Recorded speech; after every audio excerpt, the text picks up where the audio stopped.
And we're back. And we're back.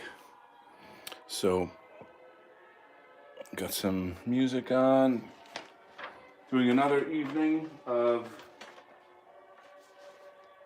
insanely awesome artwork and chat with you guys. I always shoot out a little message on my different channels, platforms, whatever, for people to come swing by. And we've been having some pretty intense conversations. So it's been really good. I'm just going to keep cruising here, trying to get this first issue done. But I'm sort of in the mood to do like a fun page, like an action page, rather than like a talk page, you know? Because you know, this is my personal rule in like comics. A couple pages of talk and then a couple pages of action. You know, like I don't know. I just don't. It's not a soap opera. You know what I'm talking about? Like I want to be entertained, and I want to entertain people with my stuff. So that's what's fun. You know, it's what's fun about it. And there you go. So what I kind of like to do is bang out the panels. It just gives the page a feeling of structure. So I'm gonna do that first. Now, I'd selected some music, thinking it would not have commercials, and damn it, it's got commercials. So I might have to swing over there. And what are commercials? That's right, the bane of my existence. This weather's irritating. I get it, but I don't like it. Now, I got a little issue here. I just noticed. A lot of times I eyeball it, and I really need to use like a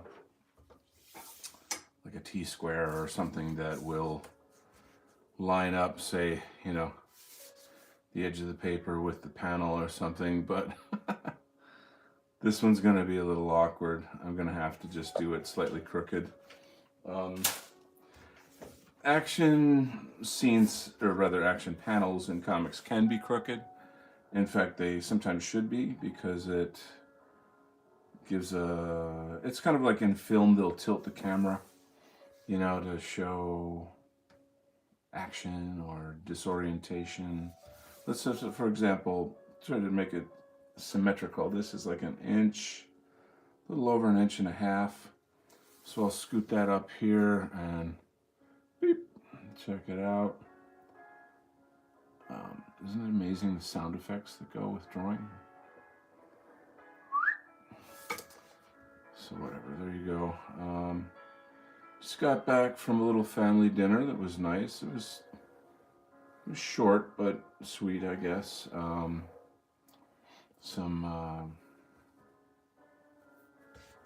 It's like it'd be nice to share like my personal family stuff with you. That you know, that's like good news.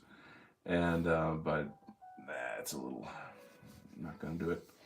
But anyway, some people close to me have had some good news to share, and we were kind of celebrating, so that was very nice.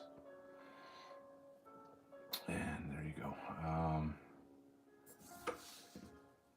Didn't really eat much. I've been eating a lot less these days. I've lost about 8 pounds in the past week or something, maybe a week and a half or so. And just feels good to be light, you know, to be kind of light on your feet, I guess. I don't know if, I guess I'm reaching I don't know, for me, like, after I eat, I'm always tired, and I feel like being tired is not, I don't want to say economical, it's not useful, I don't know, you know, productive. I don't like feeling sloggy, you know.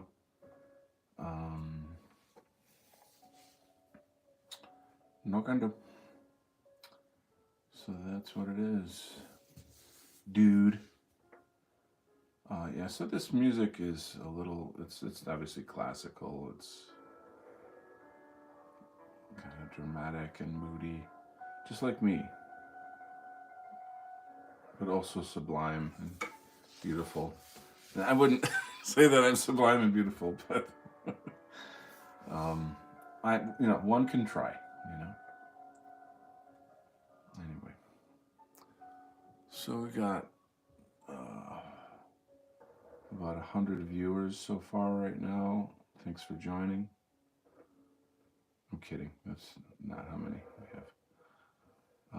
I saw a really neat little documentary show last night. It was the living members of Monty Python having a little hangout session. They're up there in age. I don't know when this was filmed. Um, it'd be hard to guess like their age, but I'd say probably in their like 70s or so, you know. And it was wonderful. It was a wonderful, wonderful show. It was literally just them hanging out, having tea or whatever, and like reminiscing about the movies that they made. And interestingly, like, you know, they being as old as they are, like everybody has kind of different memories of the films, and Meaning of Life is, you know, according to them, and I would agree with them, it's their best film. I think Life of Brian is their worst film, for my money, so to speak. Where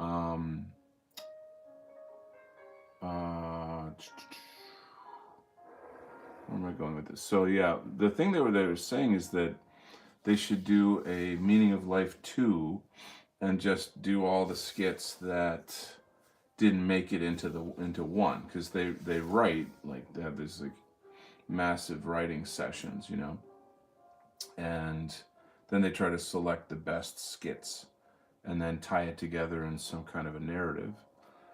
Um, there I go with the ums. Let's try to work on that, okay, for my spiritual development. uh, okay, if I can go maybe that's like not as bad.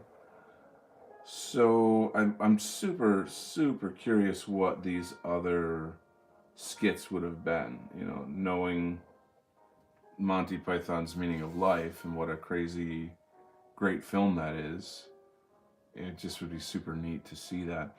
It's interesting to um, kind of like hear their takes on the film and like what, you know, what they liked or even didn't like about it, things that they're proud of. The Eric Idle, he made an interesting point. He was saying that it's really, in a sense, it's something like a musical, because there's something like 7 different musical pieces in it.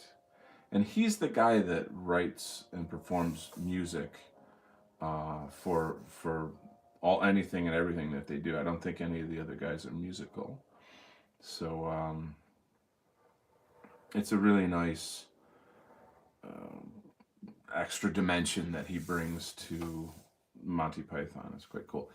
And I've been actually watching some of their old shows, TV shows, and looking at, now, you know, that kind of humor is really, really specific to its time. I don't, I just don't, you know, it was the 70s. Everybody was kind of breaking conventions. You know, it was probably, to me, in my opinion, the 70s was the best time for rock and roll. I think that was like the peak period of rock and roll creativity. Of course, the Vietnam War was raging. You know, you had a lot of discontent in the public.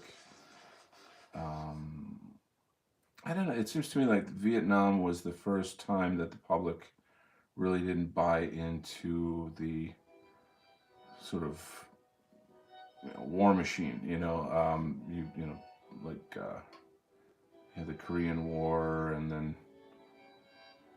I don't know. Does it, you know? I wonder what the American public was thinking and feeling during the Korean War. Like, were they kind of behind it? And all these wars, I don't know. That's pretty complex, so I won't try to go into that topic. But feels like Vietnam was really where the public turned on the government in terms of like not going along with it.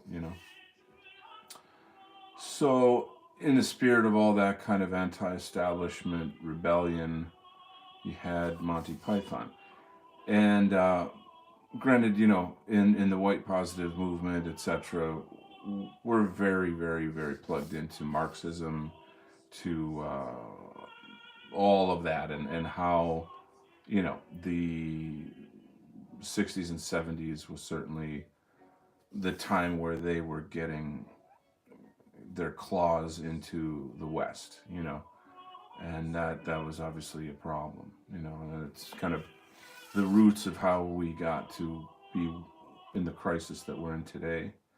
So I think a lot of our people don't have a great deal of love for that period of time, but simultaneously, I think again it was like a golden age creatively. At least in America, I couldn't say like France, Italy, whatever, but probably England, of course, right? Um, yeah. So like I said, like if I were to show my son a Monty Python movie, I think he would just think it was just super weird, like this is it's an absurdist humor. It's yeah, yeah. Like I think maybe a lot of that, excuse me, is just the whole, like according to the members of Monty Python in the show, they're just talking about how in the day you had England is very like class system oriented, and it was easy to you know everything was black and white from their perspective. You could kind of point out who the baddies were, and mock them out, and it's very easy to sort of isolate and break convention, um, since it was such a dominant force in society. Um, Whereas then, like one of them brought up the topic of how comedy today is so spread out, and it's such a blur in a sense that it's so. There's a sort of a word I'm looking for. Like, I don't know what the word is, but it's as if like there's just too many things happening, and then there's this whole issue of offending people. So now these guys, they're really they're from quite a different generation. So navigating the whole politically correct landscape of how to not offend people is pretty baffling to them. There's certainly a lot of their work was very subversive for its time, but ultimately it was always about humor. Though it was just always about getting a laugh. Of course, it had like deeper elements to it, what have you. Um, but I think above all, the laugh is what they were going for. Um, that's interesting to kind of look at these things and compare how things have changed.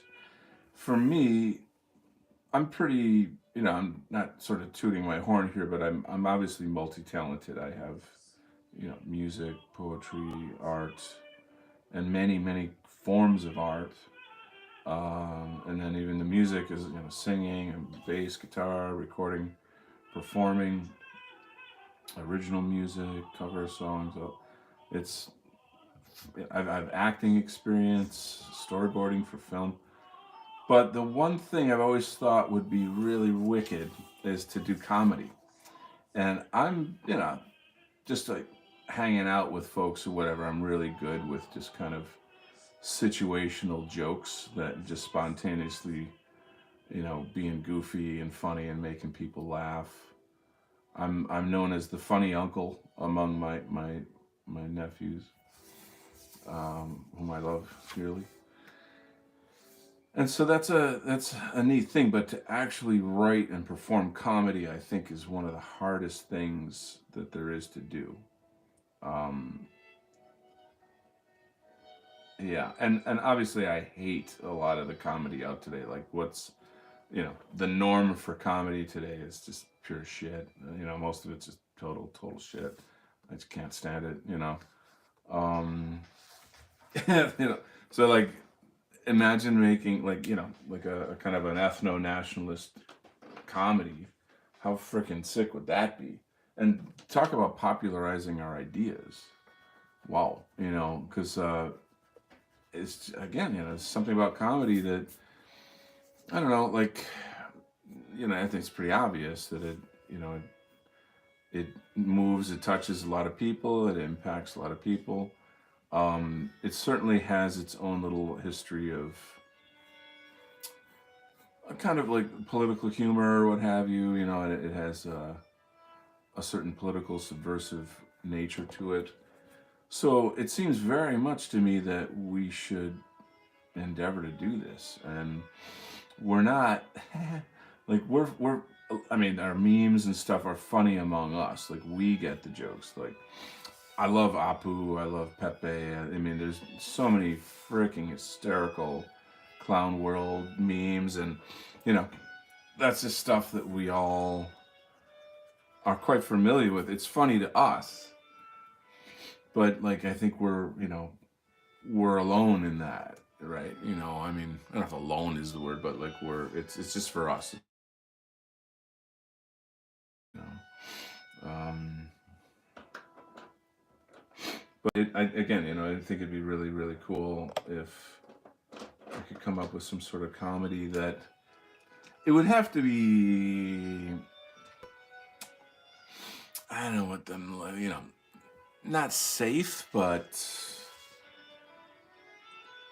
I don't know that you'd have to figure out some kind of happy medium, I guess, where audiences, in a sense, are like allowed to laugh. Like they could laugh at something, and might be a little bit of a guilty laughter or something, but you kind of get away with it. I have seen a couple.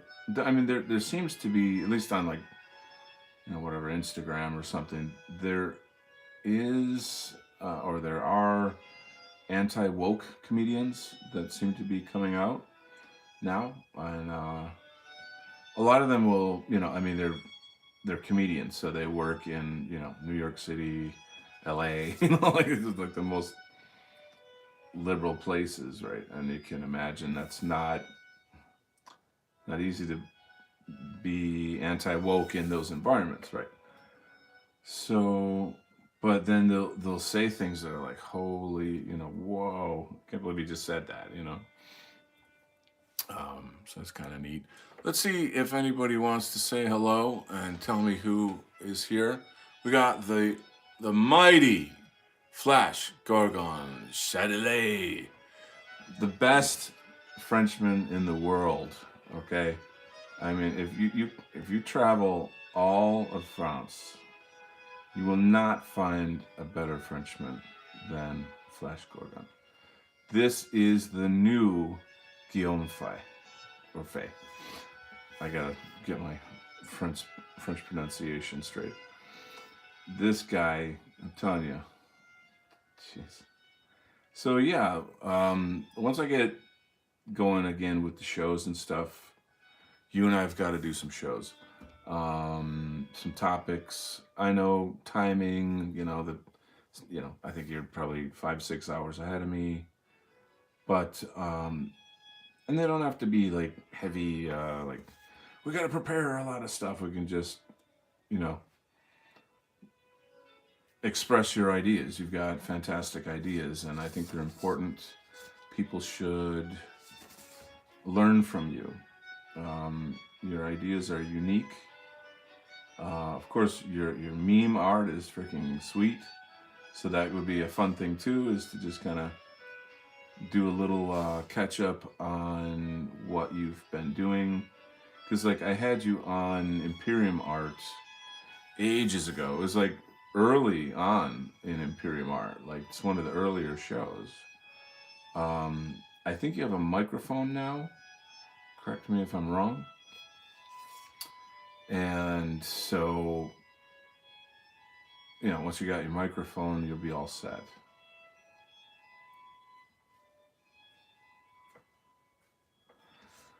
Hmm. Yeah, I always appreciate you, Flash, because like when we're talking in the group chat and stuff, somehow you always seem to have a unique perspective on whatever it is we're talking about. Um, you're super knowledgeable about a pretty wide range of things, and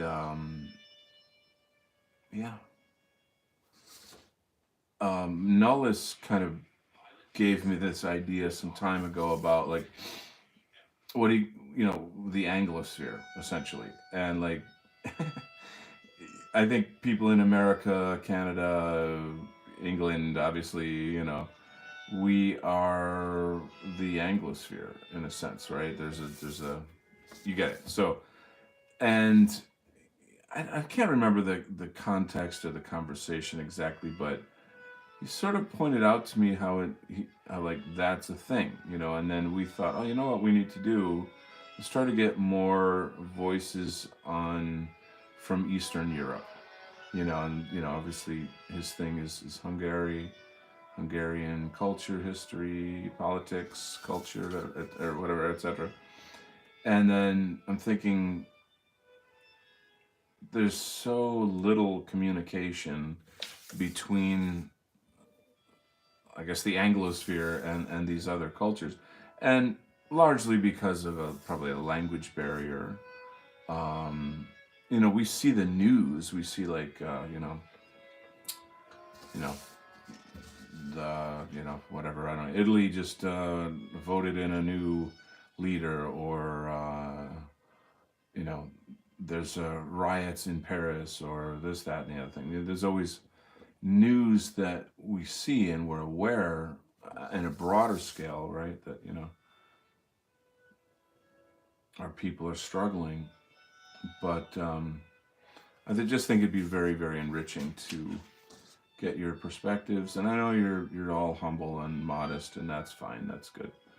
But if you would allow me to bring you to my audience more, that would be extremely cool.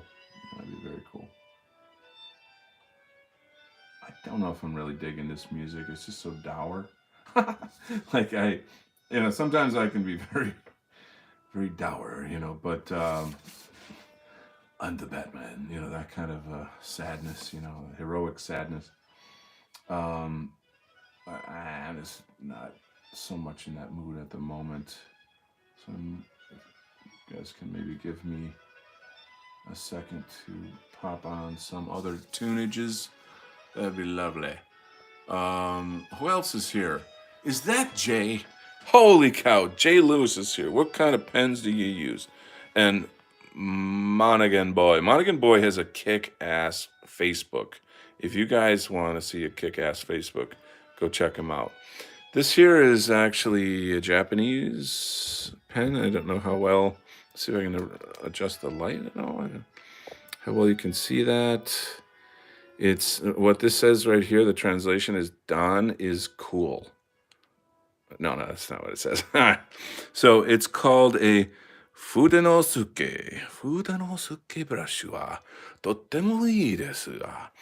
It's a very good brush. You're going to like it. It costs very expensive, so you must have a lot of money to have this very, very good Japanese brush. So that's I just emoted my inner Japanese guy right there. How you like them apples? Let's cook some new tunes. Give me a second. Talk amongst yourselves.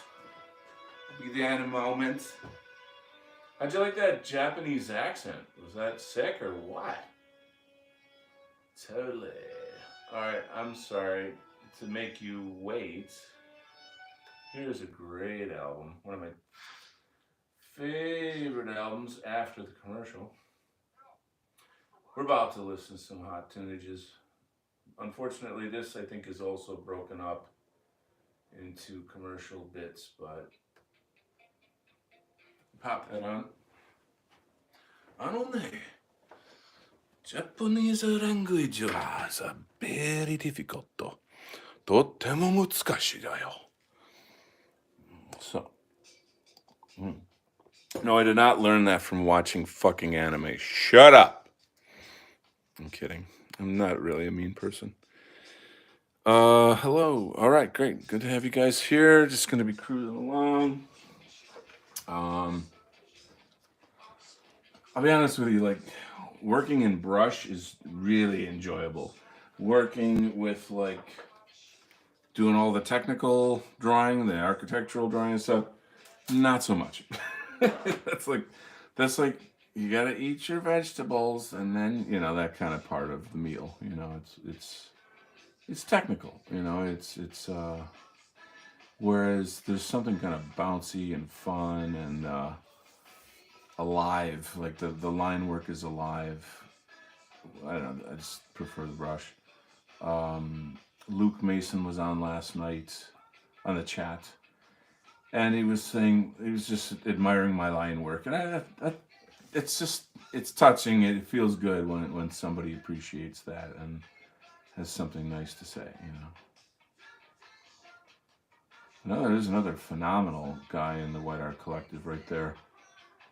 It seems as if we should have like a White Art Collective get together or something. I mean, with the group hasn't. Everybody's all broken off into their personal projects, and we haven't had any like actual shows. Or I should say, they haven't had any actual shows, meaning, stuff that Jeff has put together. Of course, Jeff's super, super crazy busy with his film. He was just on. Jeff Winston is who I'm talking about for listeners that are new to the White Art Collective. He was on White Rabbit Radio not long ago. I believe I shared it on my Twitter. And Tim Murdoch is freaking awesome. There you go, White Rabbit Radio. So he had Jeff on. Jeff was doing a casting call for the film, and I'm happy to say that I got one of the parts. It's a voice acting part, so sorry you guys don't get to see my amazingly handsome face. But yeah, I would love to do like screen acting, film acting. It's just one of those things. So what else? White Rabbit Radio. Oh yeah, so I'm just kind of musing how nice it would be to have the gang back together, so to speak. And maybe feature a lot of new music. Probably feature some of the new folks that are coming up in the crowd. Or maybe not. Maybe this should just be exclusively for the old guard,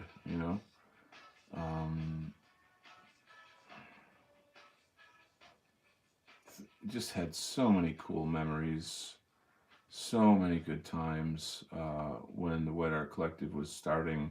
I think we were just all so excited about it, like, wow, holy shit, we've got our own art scene, damn, this is freaking sweet, and everybody was just so excited to be a part of it, to have a platform, to celebrate each other, all kinds of new music, and I mean a massive variety of music too, because it primarily was like, how do I say, like the shows were mostly about music, the new song by whoever, and then we had what do you call those? What do you call when you sing karaoke, which is fun. Lord Wolfshield had his film critique show. It was kind of fun. And what else was there? I don't think that there. I think it was mostly that. I mean, they. Well, then, oh yeah, we got our guy. Well, there's just a variety of stuff, but most of it really was musically oriented. So this was part of my inspiration to do Imperium Art, which is more of an academic documentary of the arts in our sphere. Again, I mean, I've said this like countless times on the show, but having been an art teacher, master's degree, blah blah blah, being a professional artist, yada yada, I just kind of elected myself to put that together, and I think everybody appreciates it. Of course, I don't know how to say this, but like the friendship that I forged with Nullis through all those amazing shows, and of course his shows as well, is really. It would be really neat if someday somebody made a movie about that or something, or because it's just wonderful. It's classic stuff. You know, I think we have a certain chemistry. We work really, really well together. He's just top notch guy. Knows how to handle himself. Knows how to handle the show. How to work with the guests. Very kind of has like a social eloquence to him, which is really nice. Me, I'm just a ham-fisted caveman. No. Oh, and the laughs. Holy shit, man. We're laughing our asses off. Lots of great jokes. And that's the beauty of this whole thing, It's like we're struggling, We're in a tough time with all this shit that is going down, and it's just really nice to have some laughs together, So once again, I keep trying to find something that doesn't have freaking commercials in it, but I cannot seem to do that. So I'm just talking over it, hoping you're not too annoyed or distracted by it. But anyway, um, so yeah, the Imperium Art was freaking sweet. I suppose with a lot of the new people coming in, it could be good to maybe do a few more episodes. Um, if we've got new people with new perspectives, um, I'm always really looking to get the broadest view of the arts in our spectrum, in our political cultural spectrum. Um, how do I put this? So like the broadest view of the arts. What do I mean by that? So okay, like I don't know, compare like say Hyrith to Jack White. Jack White's from Northern Ireland. He just plays banjo and sings. You he's got that. Oh man, that kind of rebellious, revolutionary Irish spirit. His voice got this deep, handsome baritone. His lyrics are whoa. They're just like again revolutionary. It's sort of a bitter anger to a lot of his stuff that's you know moving and just the whole thing all together, the whole package is like damn, it's really cool. um Look at Hyrith. She is we have this, I don't know who coined this or if she uses this, but like ghost rock is like a kind of a ghost indie rock kind of aesthetic to her work, and she's matured like so much, like anybody would who really doesn't stop growing and doesn't stop producing music. So like her new album, which I've only heard I think like one or two tracks, is just great because I've been sort of there since she came onto the scene and like seeing her evolution. Anyway, but the point I'm making is just like the comparison between this like kind of sexy, sad, spooky, acoustic indie rock There's like a totally different kind of aesthetic and flavor, but yet it's all part of our experience in this culture that we're making. And we are making culture. You know, we're living in we're saturated with degenerate anti-white media, and we're silenced and we're hidden away and we're persecuted and all this shit. But yet these people keep making phenomenal art, and like history will see this, history will see these things. And so, you know, we're just people, we're just ordinary people trying to get along and do our thing, and be a part of this thing that's going on. But I think when history looks back on all this stuff, it's really going to be quite amazing. So that's just me. And again, that was part of why I did the Imperium Art thing. I'm talking a lot. Let's see what you guys are talking about. Well, not much. Let's see. My boy says, by the way, do you know what happened to Olivia's YouTube channel? Um, I guess what I can say, what I know. Um, I don't know if I can talk about that. I guess that's essentially the kind of answer that I have to give for this particular question. Um, as you guys know, I'm close with her and admire her to the sky. Um, in our line of work, you are putting yourself out there. You're putting your neck out there, and there's armies of people that want to shut us down, that want to terrorize us. Their mission, they live to silence us. They live to abuse us and to make our lives hell. And they're scum. They're like beneath scum, but there they are. And they've got financing, and they've got, like, I can tell you for a fact that like Twitter cooperates with these people.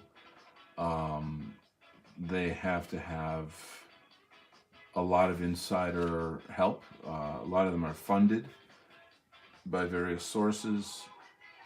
Um, I don't know how far I want to go into that topic. The thing is, we don't apologize. We don't back down. We're not afraid. We love our people. We love ourselves. We're not wrong. We have the truth on our side. Um, I don't know how to say it. It'd be like, imagine you're a high school teacher, and everyone in your class is like a psychotic reject piece of shit. And they all they want to do is disrupt you and disrupt you and disrupt you and disrupt you, and like they enjoy getting you upset. They enjoy like destroying the classroom, destroying the teaching and acquisition of knowledge. That's essentially the culture of those, our quote enemies. They are malformed socially and many times physically. I actually feel very sad for them. They're kind of like social mutants in a sense, and I think that in order for our movement and our future to be victorious, we have to find a place for people like them in the future.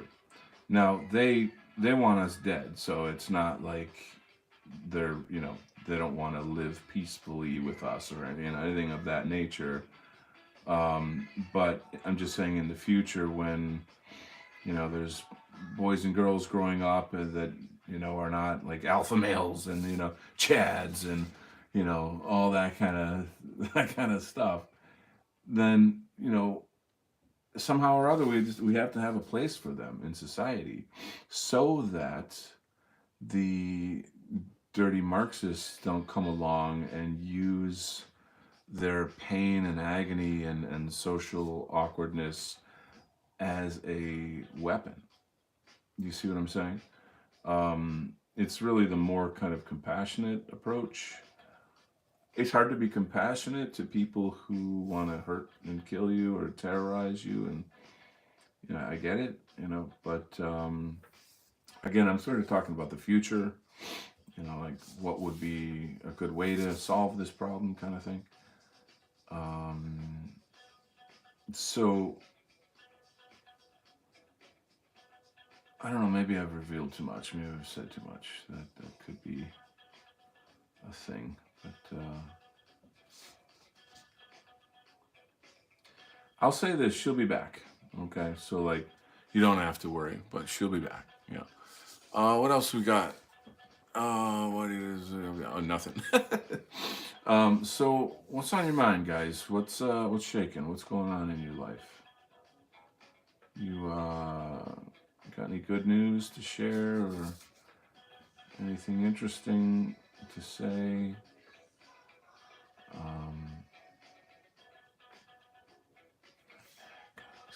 I guess this is kind of. What if I can zoom in on this? Holy crap! I can zoom in. Are you guys getting the zoom? I just zoomed in on my camera. I don't know if it's zooming in on YouTube though. Can you see like the close up of this? What I'm inking right here? I gotta see the answers here. What did you say? Yeah. Wow, wicked. That's cool. So yeah, neat. Oh, I didn't know I could do that. There will be a lot of place in the lithium mines. Holy fuck. Holy jeez. Next to the African children, Oh my god, that was heavy. I'm working on AI memes. Okay, yeah. What happens if you tilt the phone 90%? So like it's a phone, right? Okay, that's a good question. Let's try that out. Now, I believe that I tried this once and it was kind of goofy. Like, see, like, let's back out. Hold on a sec. Okay, the page is obviously, portrait style, right? Long style. So if I turn the camera, like so, then I don't think it actually works out on YouTube. I think that it like ends up just looking sideways. Do you understand what I mean?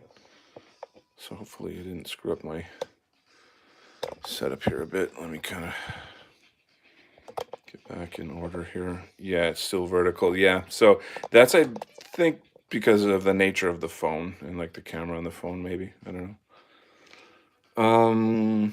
And there you go. So, but at least I know now I can zoom in. I think that's kind of cool. Hey, you learn something new every day. Isn't that lovely? So let's keep cruising here. Tell us about your AI memes. What's the score? I mean, I think you know this, that I'm kind of like I'm very curmudgeonly about AI. I'm very like, AI is the gateway to hell. So nothing. I'm like no AI in my life. Um, but I suppose that's maybe I don't know, maybe not the best way to approach it. I suppose I could probably get some benefit out of, like, if I were in college and I needed a paper written in like 5 minutes or something, I would probably really appreciate some AI. It's funny, I saw a clip somewhere recently, maybe Instagram or something. It was like a professor who used some kind of software to figure out that, like 50% of his class had used AI to write their papers. There's a software that figures that out, right? So what happens? Somebody creates another software to hide that. Like, how about just make education a thing where people want to learn and they don't want a shortcut. And do you understand? It's like, oh, I gotta take this class, da da da, and so like, oh shit, I'm just gonna mail it in. I want to have like the least amount of effort to pass, and it's just, I don't know. I feel like colleges make you take a lot of classes you don't really need. Um, I don't know that I believe in college anymore. I don't really believe in college anymore to the extent that, like, I believe in education. You know, we people obviously have a freaking education or whatever. But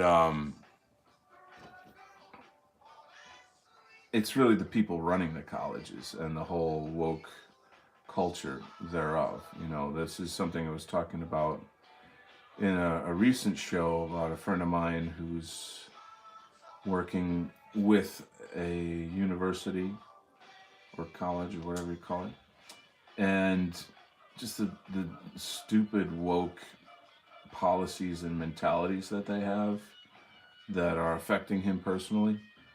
Um, I don't know. I think Nullis posted. He might have made it, but I don't know if he made it or not. But anyway, he posted an AI meme, and it was like a girl with a frog on a beach or something or other. And I can't say the frog really looked like Pepe. Maybe it looked like it was supposed to look like him, but I don't feel like it came out that well. Um, I just find that creepy. I'll be dead honest with you. Like, I just find that stuff creepy. Um, it's for me. It's like the whole like imitating reality. Uh, I don't know. I guess I don't actually think about it too much. You know, it's not like something I sit around and contemplate all day. Another thing I posted, it was somebody, and this could be bullshit. This could just be just a bullshit troll or something. But somebody typed in like, you know, if LGBT had a face, what would it look like? You know, and of course it came out as Satan, like, you know, with a rainbow flag or some dumb thing. You know, what I noticed in it though, which very few people would be able to notice such a thing. The sort of where the bridge of the nose is. I'd have to see. I'd have to have the picture to show you. But the where let's say this is the nose and this is the eyes and then there's the forehead. On my head, my camera is too far. Like the nose and the eyes and the forehead. That was that. The AI somehow took that from a Blake Robert Blake, a Blake painting. Um, the painting is called "The Red Dragon and the Lady of the Sun," and it's a very, it's essentially like Satan and this kind of like sun goddess. It's if you know Blake's paintings, it's sort of well known, you know. Um, and I just thought it was fascinating how AI somehow chose that painting and then how it merged it with the face. Huh. You know, that was like, why did it do that? You know, like, and then, of course, you know, the only people that are going to notice that would be people who are familiar with the painting, you know. Um,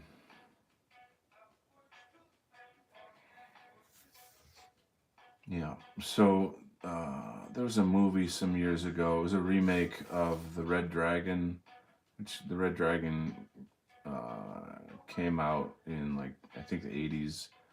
It's a book written by the same guy that wrote the Hannibal. Like the Hannibal character comes from the Red Dragon world, but the Red Dragon movie isn't like as well known as Hannibal. You know. So like in the sort of more recent remake of it, Ralph Fiennes plays the psycho killer, and at some point in the movie he's about to kill some woman or something, and he takes his shirt off, and he's got that painting tattooed on his back. You know, the red dragon and the Lady of the Sun. Um, let's see if you guys have anything to say here. What's going on? We got any new folks joining us here. So let's read the comments. What happens if you tilt? Okay, because the image to yes, it's still vertical. I'm trying to gain to use it to gain time, but it has the opposite effect from now. Okay, I get it. Base students, yeah, the metaverse is our brave new virtual world. Welcome, Budgie Burger. Good to have you back. The metaverse. Yeah. Facebook metaverse. Zuckerberg. Monaghan says, "How many more pages do you have to ink?" Well, the first issue is about. It's a little. Hey, Crusader, good to see you too. How many pages? First issue, I think, is a tiny bit longer. It might be like 20, 23, 24 pages. Like I said, I'm gonna put that on my website for free, and just try to get people interested in the story. I've picked out a colorist, a digital colorist for the project. He's a white guy from South Africa. I think is pretty neat. He's not in our sphere um, that I can say. No, I would say no. He does. I don't think he's like whatever. But like, just like the mere fact of being a white South African, kind of like default puts him in our sphere. Even though of course, I haven't had any political conversation with him. I just said like, what are your rates? And I like your art, lettering. So yeah, it's. I think like I was saying in the other day. I think what I'll do is try to get a weekly show going again, and um, and then just do this kind of on the side like I'm doing now. Um, I guess that's all I gotta say on that topic.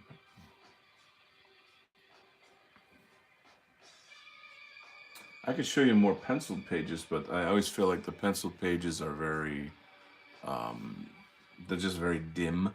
It's kind of too light to see very well. But if you like, I'll pull those out.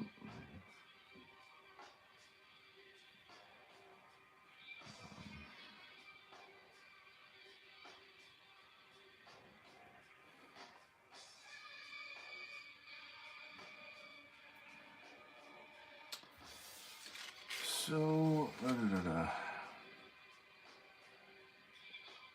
so in this page, they just they're like attacking this group of sort of cultists is what I'm calling them, and just having some fun with the characters. That this is a stretchy character, and this guy's shooting himself like an arrow, and he's an archer, but he pulls out these like ninja throwing stars and shoots them out, and then you see like a close up. You can see the feet of the cultist characters, and they can all get a star in their.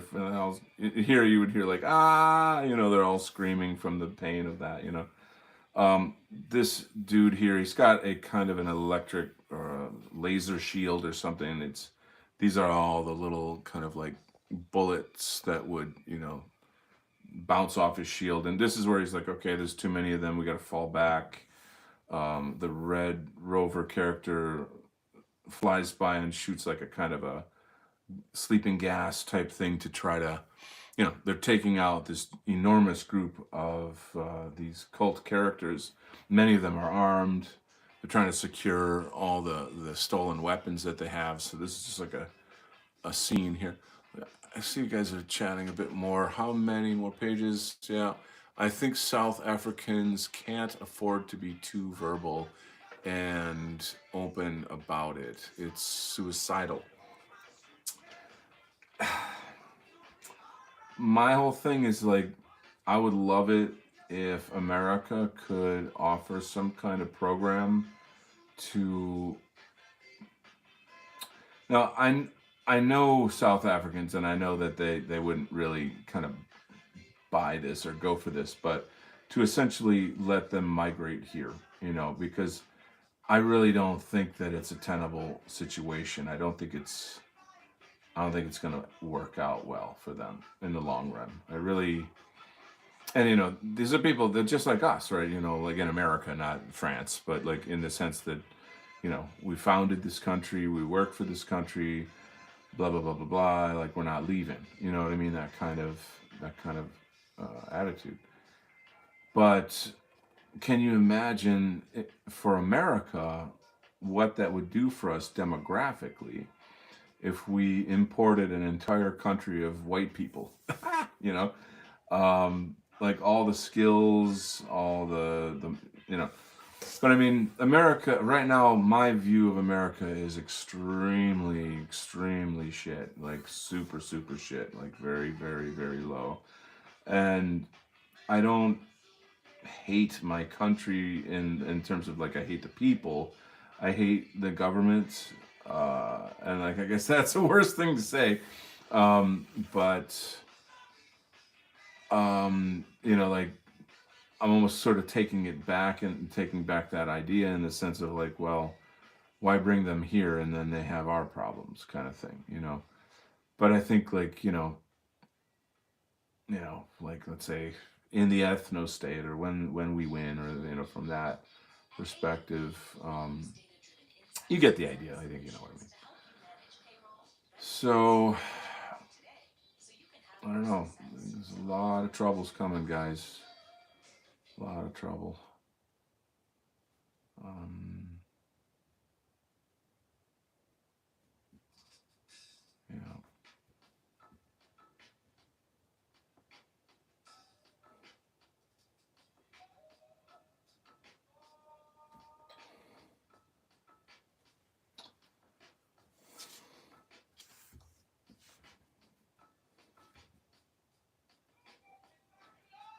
It's a great tune.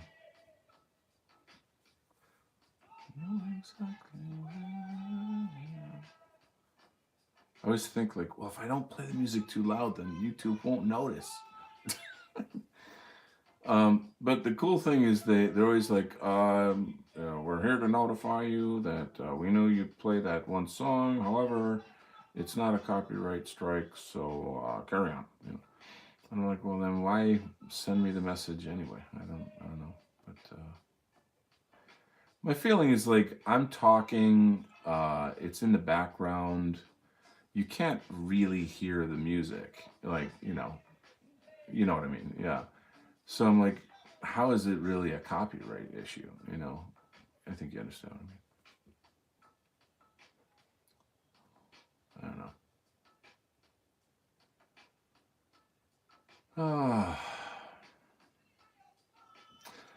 So yeah, a lot of the deal with this comic graphic novel is that I got to be honest, I don't have it all worked out. I don't have the whole how am I going to publish this? How am I going to sell this? I know that I can and I have many ways to. I'm not like worried about it. Um but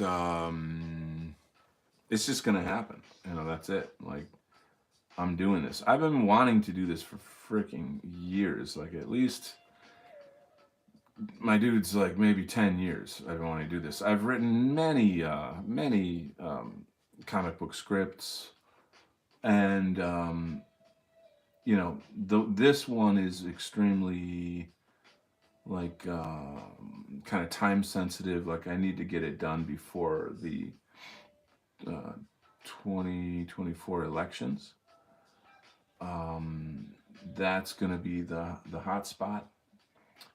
Um, yeah, because like I said, this is really targeting like you know patriots, Trumpsters, and I don't even know like I mean, I know where they're at, in terms of like how disenfranchised and betrayed they are, you know. Um, anyway, Shadows in the Rain, that's the song. It's one of my favorite songs of all time. Yes. I have one of these characters wearing sandals. Birkenstocks, dude. Yeah.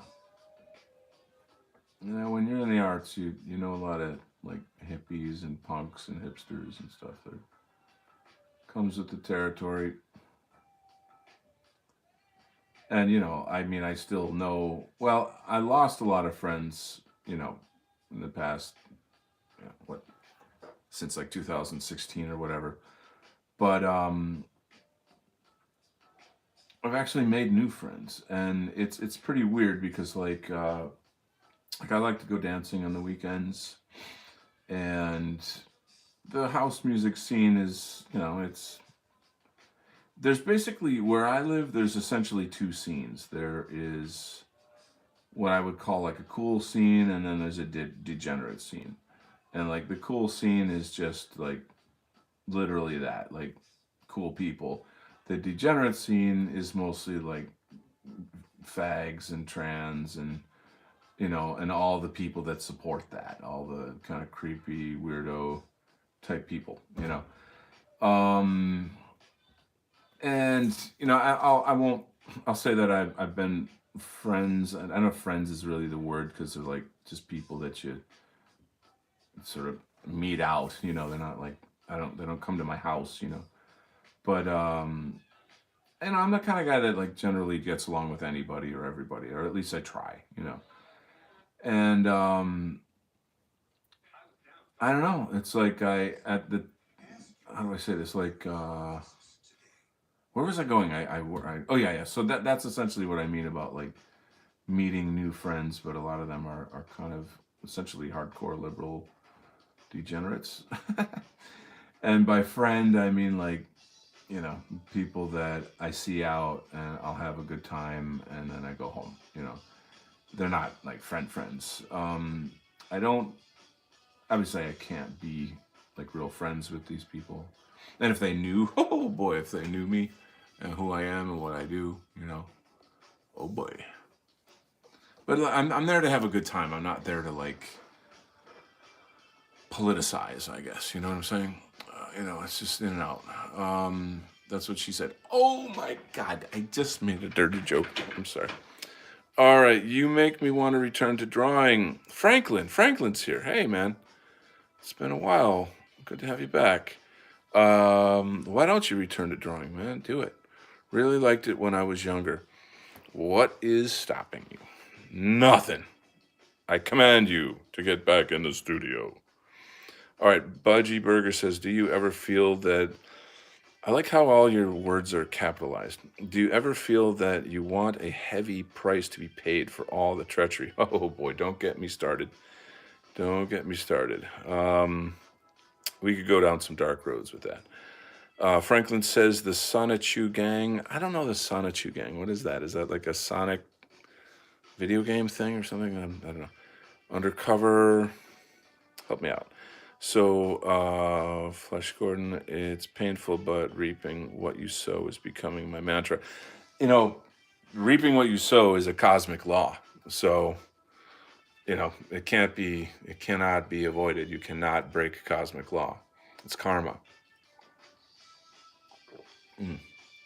Just hydrating here, folks. Hang on. I don't just run on art, guys. Okay, I gotta have something to drink. It's not whiskey. Nummy num nums. Okay. Also, I want to do a quick plug for this book that I love. I strongly recommend getting this book, The Art of Worldly Wisdom by Balthasar Gracian. This book fits our people. It fits our movement, fits our guys, it fits our philosophy. It's I don't want to say Machiavellian, but excuse me. It's in a sense how to. Okay, let me just read this best-selling book of advice on how to achieve personal and professional success is valued for the timeless insight on how to make one's way in the world. Blah blah blah blah blah. So let's see if we can. It essentially is about like how to how do you survive in a world where how do you swim with the sharks? How do you run with the wolves? How do you like outwit the snakes? That kind of thing. And it's just really really powerful. You can use it for business, relationships, politics, all kinds of stuff.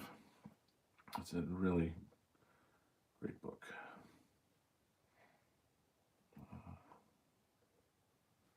Feeling like I'm gonna have to put some. I'm gonna change the music in a second. What kind of mood are we in, guys? What sort of tunes would be good for background right now? Are we? I don't know. Any suggestions? Um,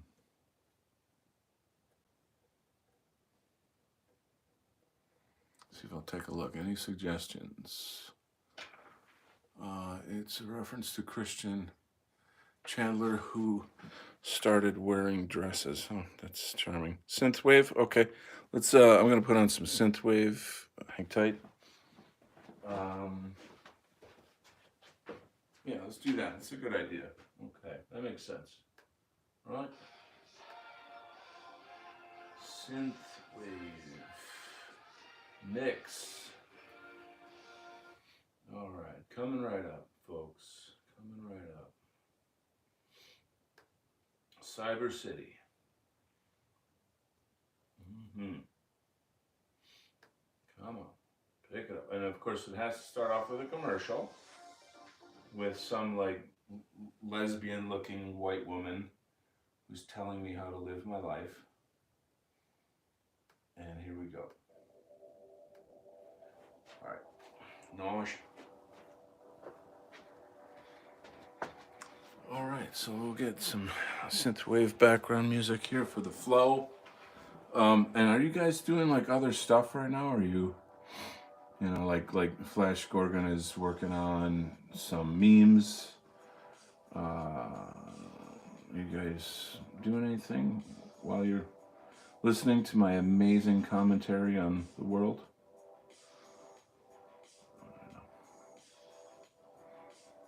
So yeah, I do have a couple followers that are guys that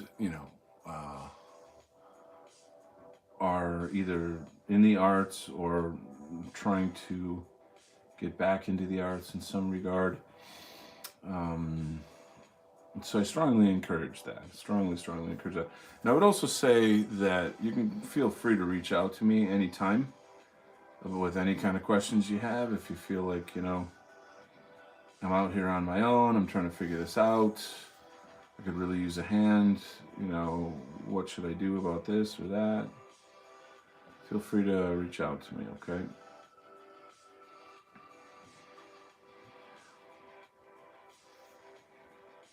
Yeah.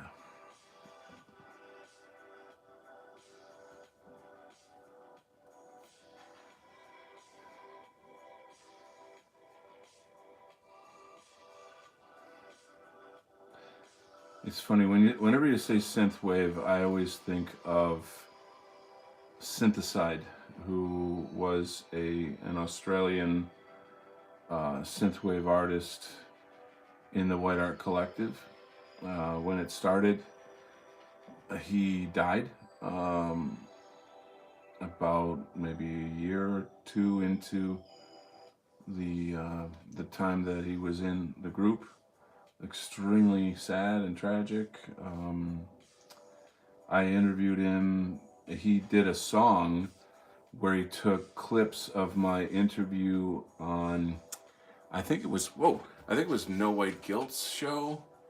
Um, Something very interesting just happened. A little spider just came down from the ceiling and like almost landed on my head.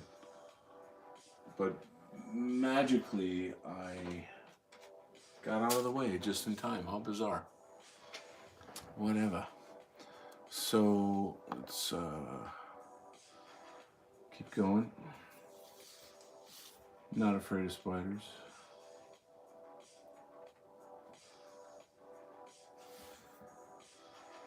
Yeah, that the question about like what would you call it? Like retribution or punishment, or I forget what the word was that you used.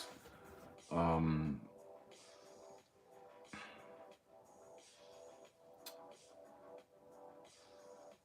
yeah, these are crimes against humanity. And I mean, they're on a scale completely on.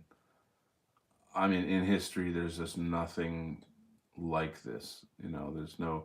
I just saw something on, I think, like maybe, I don't know if it was TikTok or somewhere, where the person was saying, like, how everybody's always about, like, the Nazis in 19 or 40 something did this thing and they did that thing.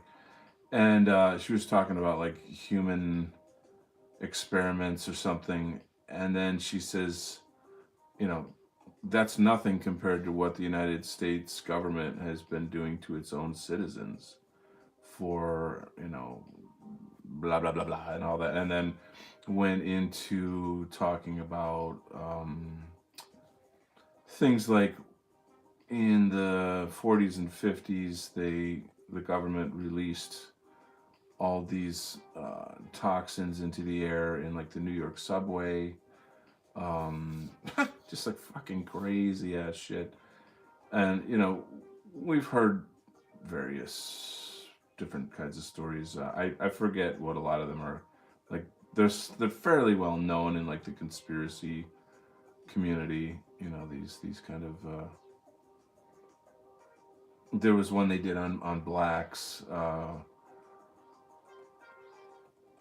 That everybody is like, that's one of the most common ones that people cite as an example, because of course it's racist. But oops, I'm over here. And it's funny how like anything can happen to whites, and it's like, yeah, well, it's just a statistic. But if it happens to blacks, then it's bad.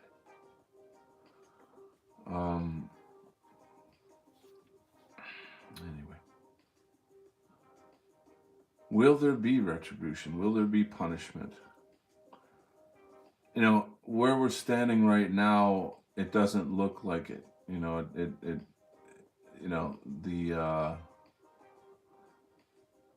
the madmen are running the criminals are running the jail, or whatever. They can get away with anything and everything. The globalists have got the whole package, and it doesn't really appear that anyone's going to stop them. Um, when and how will all this end? It's quite terrifying. It's a very, very bad situation we're living in. Um, I guess I think it's easy to guesstimate that the people in different countries will eventually just rise up. That shit will become intolerable, and they won't be able to handle it anymore, and they'll rise up. I mean, there's been protests and shit for years now, but it doesn't protesting.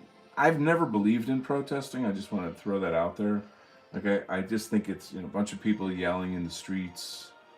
Maybe they smash some things. Maybe there's some violence. Doesn't change anything. As soon, honestly, it's about the leaders and the power structures. You know, these commercials. It just can't fucking get away from them. Let me back out a little bit. I don't know if you guys are seeing what I'm doing. Yeah, I guess you probably are. But to me, that whole class of leaders has to vanish. Let's go back here. Can't go wrong with synthwave. Franklin says make black metal in a forest. Black metal. That could be a good thing to play. Franklin says I'm cooking. Cool. I don't know what the RIP is for.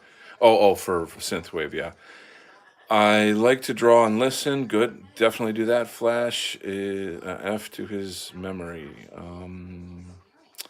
Franklin says I saw a synthesized sticker in Lexington, Virginia a few years ago. Wow. How cool is that? Flash Gorgon says mad kung fu dodges. I don't know what that was referring to though, but it sounds fun. How do you have breakfast with the piranha fish? That is totally out of left field. I have no idea what that's connected to, Budgie. Maybe you can enlighten me. Uh, is that a song or I don't know. Can I escape commercials?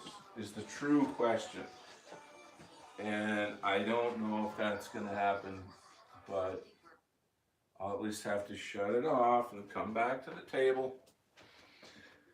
You know what? I actually have like a cassette player with lots of old cassettes, and I could, I know that I have at least a half hour, of like, uninterrupted time.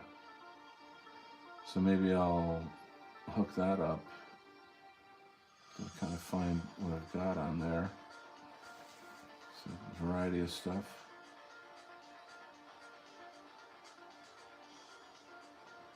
So Syntheside is a very gentle guy. He was a very good guy. Really, really interesting musical history. Pretty hardcore into like new wave stuff. I think we all go through phases through our youth, and he had like the big hair. I think at some point or whatever, and did that whole kind of new wavy thing for a while when that was hip or something. Um, what else? Yeah, I guess he was saying like in the DJ scene or whatever, like if somebody finds out that you're even right wing, forget about like being pro white, that you're done, like that you're fucked, like they'll go after you. They make it so that you can't play any shows. Um, yeah, that's just what we're living with. We know that.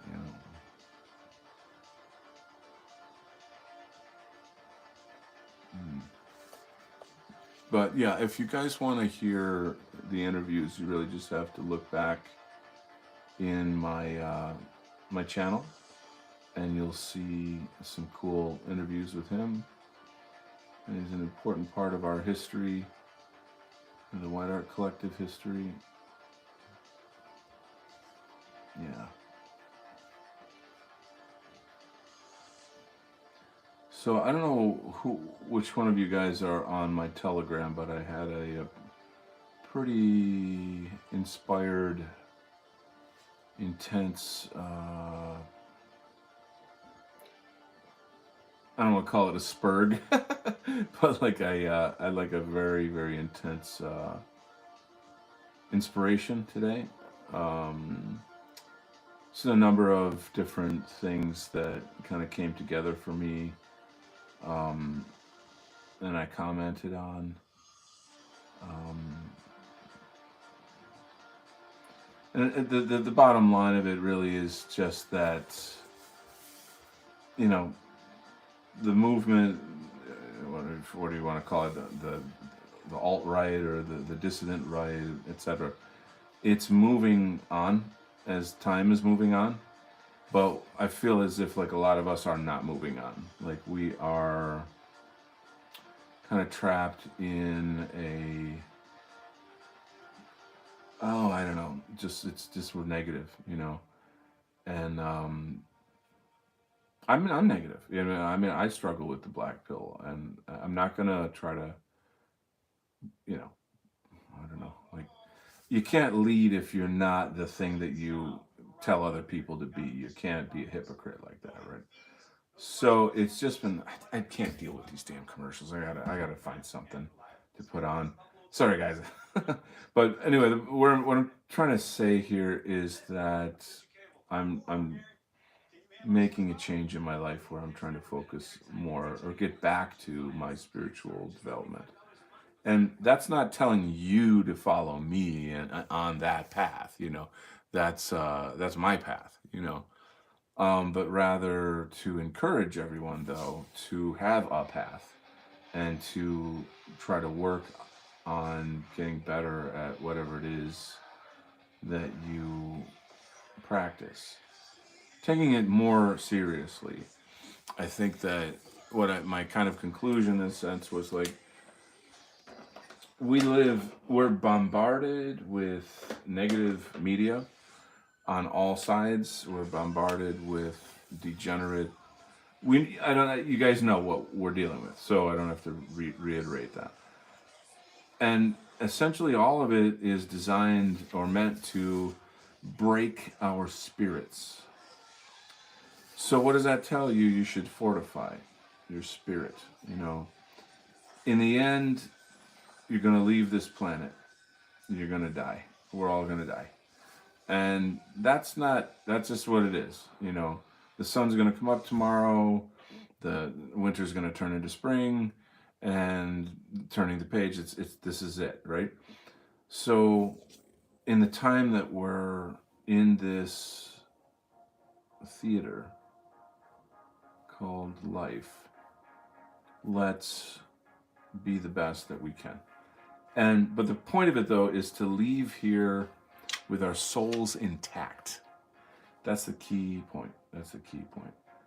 And that, they cannot destroy our spirits. They cannot take our souls. So that's kind of the message of that spiritual spurg. There you go. That could be a good song, Spiritual Spurg. So let's see what you guys are talking about a little bit up here.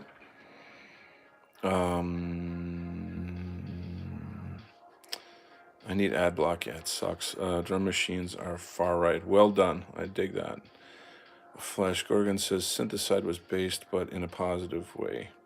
Looking forward, not resentful backward golem. What we need. Yes. The piranha fish comment was related to when you said, "How do you run with the wolves?" Oh, okay. There you go. Just another analogy, Yeah. How do you walk in the fire and not get burned? All this kinds of stuff. So how do you, though? And my statement on that topic is what I would call mental hygiene. And that is like, and again, I'm not the master of these things. I'm not, trying to be hoity-toity or, I'm just saying like, this is the shit I'm working on.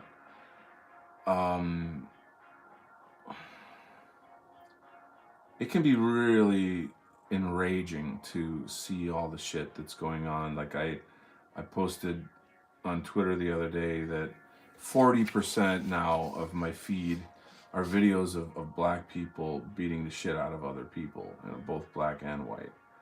And I have to figure that out. Like if I want to, like, I don't know, not block, but like unfriend the people posting that stuff, or what am I gonna do? It's harsh, dude. It's a kind of sort of like an MK Ultra thing, where you're. Let me make sure you can see what. Yeah, where when you're exposed, when you're like mentally tortured every day for hours every day, what is the outcome of that? What are we being turned into, if you will? I think there's something really evil about it. And if it's meditation, if it's prayer, if it's nature, or whatever it is, get back to it now. Get back to your stuff. you know, make time in your day for it, because we, you know, we have to be the best we can while we're here. And then, secondly, when we're gone, when we leave, we want to be able to have a better soul than when we came. I really think that this world is just kind of a boot camp. I mean, to be really honest with you, I think Earth is like a prison planet, um, and that, you know, we have to escape this planet. And I know that's people are like, what the fuck, you know? Like, I know some people are not gonna jive with that. That's a little off the. That's a little wackadoo for a lot of people. I get it, but if you know me, you know that I don't say things without having researched the hell out of it, and that I could pull up tons of data to show you this is why I think this is true. And so if you know, a lot of times people won't talk to me just because they're afraid that they're going to have to change their minds. And they're right to be afraid of that, you know. Um, I get it, you know. Um, that's interesting, right? Because like that's actually the whole thing in a way, right? Is that like silence the dissident right, because we don't want people to hear their points. And what's happening? Like, what was it? I just saw an article on Telegram about Massachusetts having now like a 40% rise in anti-Semitism, and I'm like, those are rookie numbers. No, no. I'm like, I was like, see, you know, I'm like, wow, you know, like it since Elon Musk. And when I say anti-Semitism, I don't mean like hurting people physically and doing damage to property. And I know what I mean by anti-Semitism is people getting enlightened to, you know, Jewish hegemony and Jewish power and Jewish crimes against humanity, and being angry about it righteously. You know, um, so just to make that clear, because that's really all that it is it's just a method to silence us, you know. Calling someone an anti-Semite is just a form of censorship, to be honest, you know, really, in its own way. um, I am just musing all over the place, aren't I? I'm kind of losing track of where I'm going with all these things, having a senior moment. Oops, sorry. So let's see if you guys are talking about these topics and if you're responding.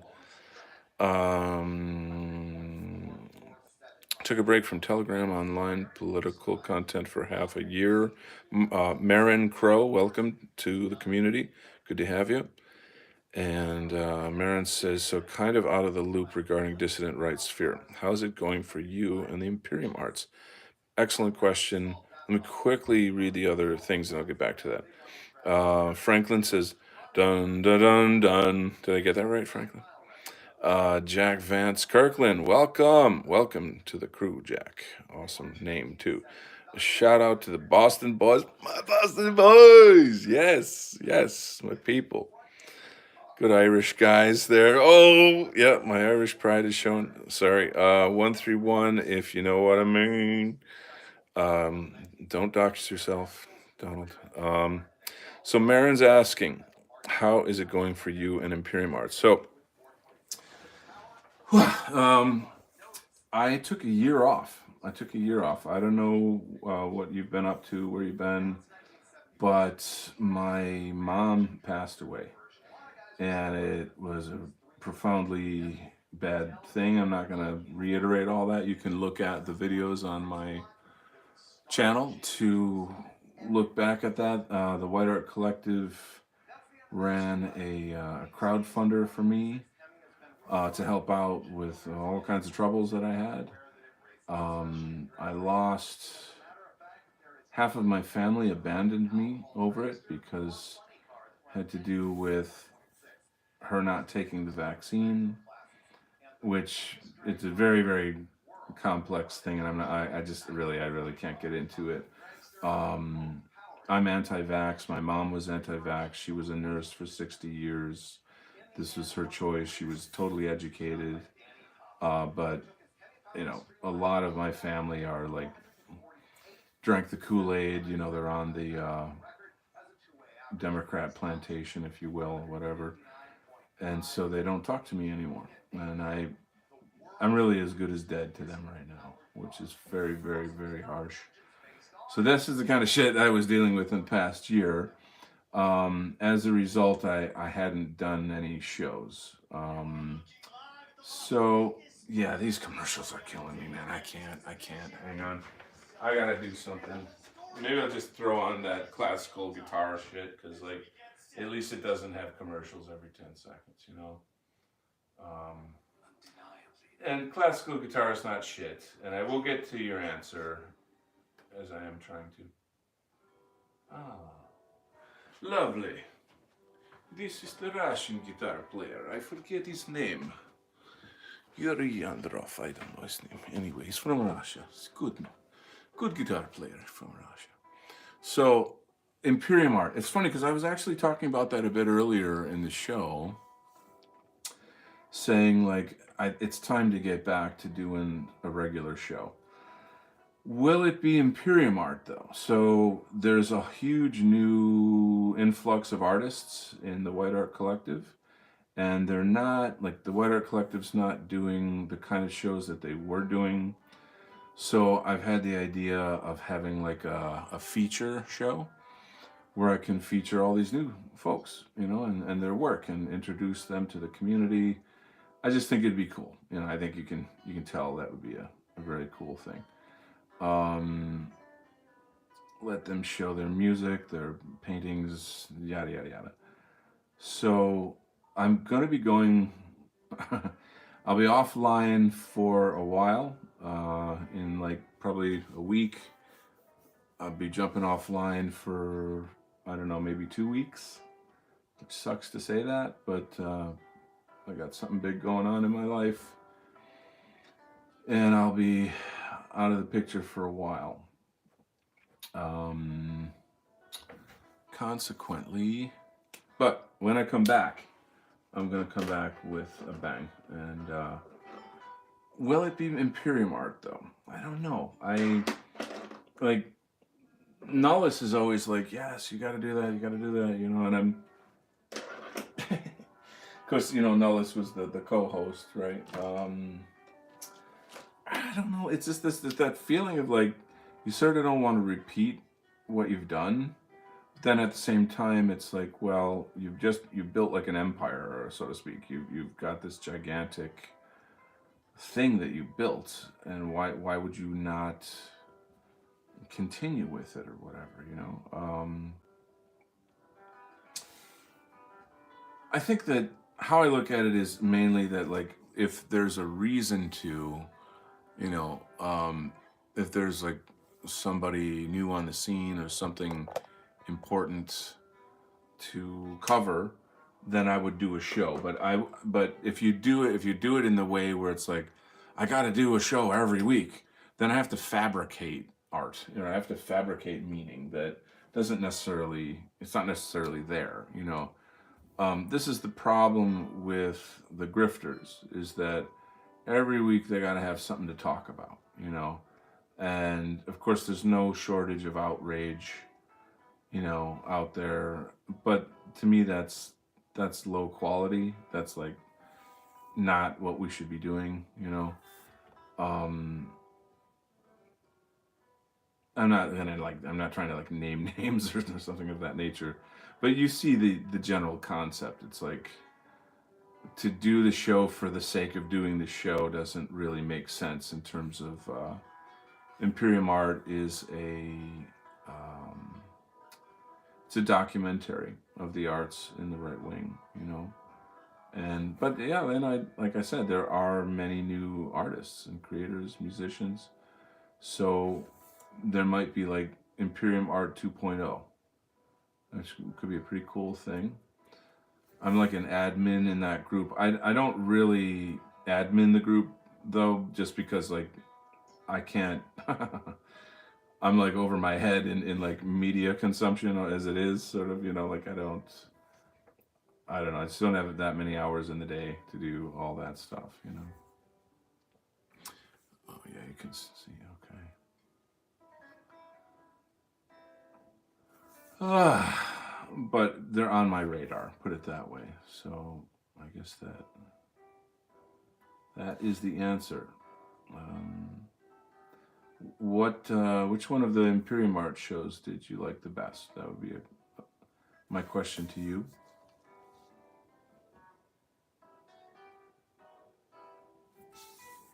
Or what did you like about Imperium Art as a show? Um, there was a while ago when I was trying to get back into doing shows. I did get a few big names that agreed to come on the show, but then there was just sort of like scheduling issues. Uh, uh, John David Ebert wants to come on. He helped me out with some stuff. Uh, that's not stuff I can really talk about online, but we made a connection enough where I'd be like, hey man, why don't you come on my show and let's talk, spirituality, philosophy, cool, John David Ebert stuff. The dude is yeah, I mean, he's a true colossus in terms of like, you know, I should if I had him on the show, if I have him on the show, I should just shut up, like because he's too smart. Don't slow him down. And then do you guys know Augustus Invictus? So he really wanted to come on the show, and he says that like he's one of those guys that you know doesn't check his emails or something, and like people get mad at him or something, or he just feels like, yeah, I want to be on the show, but like, he's got like, I don't know, how many kids does he have? Like five at least or something. He's got a pretty big family. He's running a law firm. He's got his own show now. I haven't really watched it in a while, so I don't know if he's still doing the show. But he's changed the theme of his show into law, as being a lawyer. So a lot of it's about like the legal angle of what's going on in our world. Um, actually, mm, I don't know if I should. It's so funny because like there's so many things I'd like to share, but I kind of can't. Um, but it really would be great if he like I could probably just contact him again and say, hey guy, let's try again. Let's see if we can do this.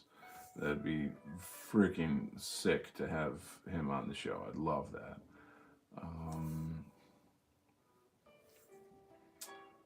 so we'll see. But like I said, after this hiatus that I'm going on, I will come back stronger, you know, stronger, faster. I will be the bionic nationalist.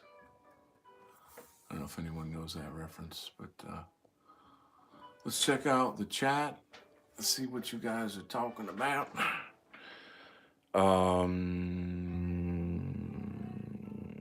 Not much. Okay. Sorry to hear that, man. Yeah, yeah. Oh God.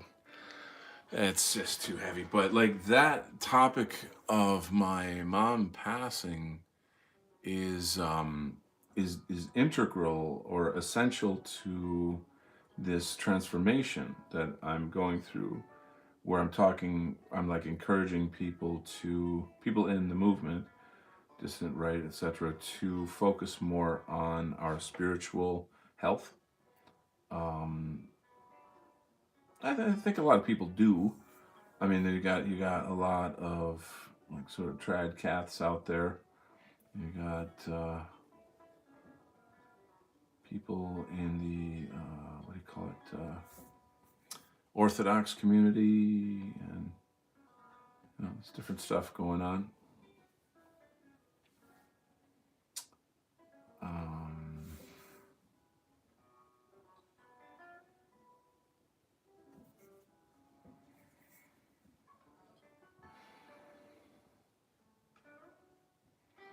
Yeah, the other kind of side of it is just the madness, the level of madness that we're going through. Um, it's so unimaginably off the charts that getting a really, really strong spiritual root, I think, is going to be essential for surviving the future. I don't actually know how much I believe that, like, having like ammo stockpiled or like, dried food stockpiled, or if any of those things are actually going to save us from what's coming. I know that's pretty harsh to say, but I really like this. This really, really came out beautifully.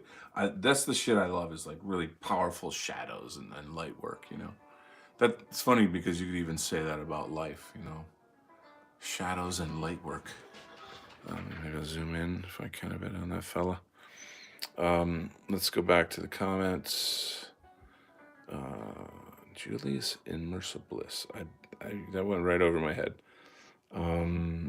Jay Lewis. I used to love Invictus. Listen to Guerrilla Radio and work out. Oh, cool. That's a good combo. I didn't realize he had a new show though. It might be an entirely new channel. Just sort of Google it. Marin says, "Thanks for the response to your to answer your question. My favorites were about the ones about importance of heroes. That's what I like to hear. The Imperium Arts was one with Richard Nichols, and the Conversations with the Wind. Richard Nichols, I believe, was the British author. Yeah, with Remember Kings on Nullis. Yeah, and then Nullis's shows. I would definitely say that like his shows have a different flavor than mine. And it's weird because like obviously Nullis is on my show, and he's like a ginormous contributor to the whole Imperium Art project, But I don't know. I mean, he has his own sensibility about how to run a show. He's, I don't know, maybe, I mean, the guy can laugh or whatever, but I think he's more formal in his approach. I've always told him that he missed his calling. He should have been a college professor. He's a good talker. He's wise. He's eloquent. He knows how to put down stuff. Uh, Whatever. There you go. So that's what it is.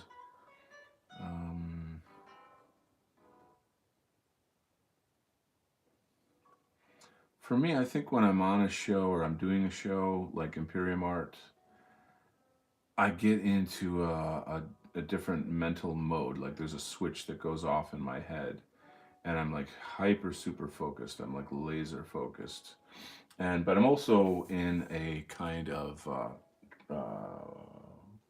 what's the word, trance.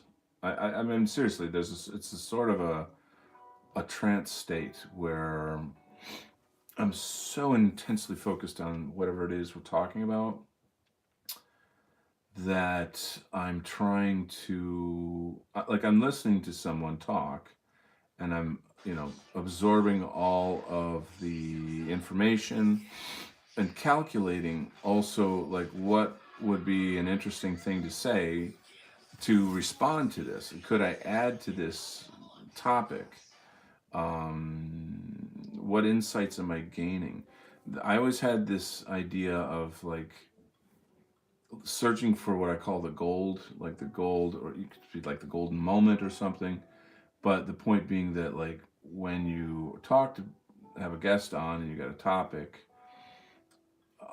magically in an unscripted way, we will sort of just figure something out, that's essential to whatever the topic is, and that then I have my radar on for that, and I'll be like, okay, let's when are we gonna hit the gold? When we're digging and digging and eureka, we got it, and then I'll take a moment to just like isolate that, and then towards the end of the show, I will have like I'll sort of review everything that we talked about, and you know, then there's just sort of professional things you try to do. Is like, oh, where can people find you?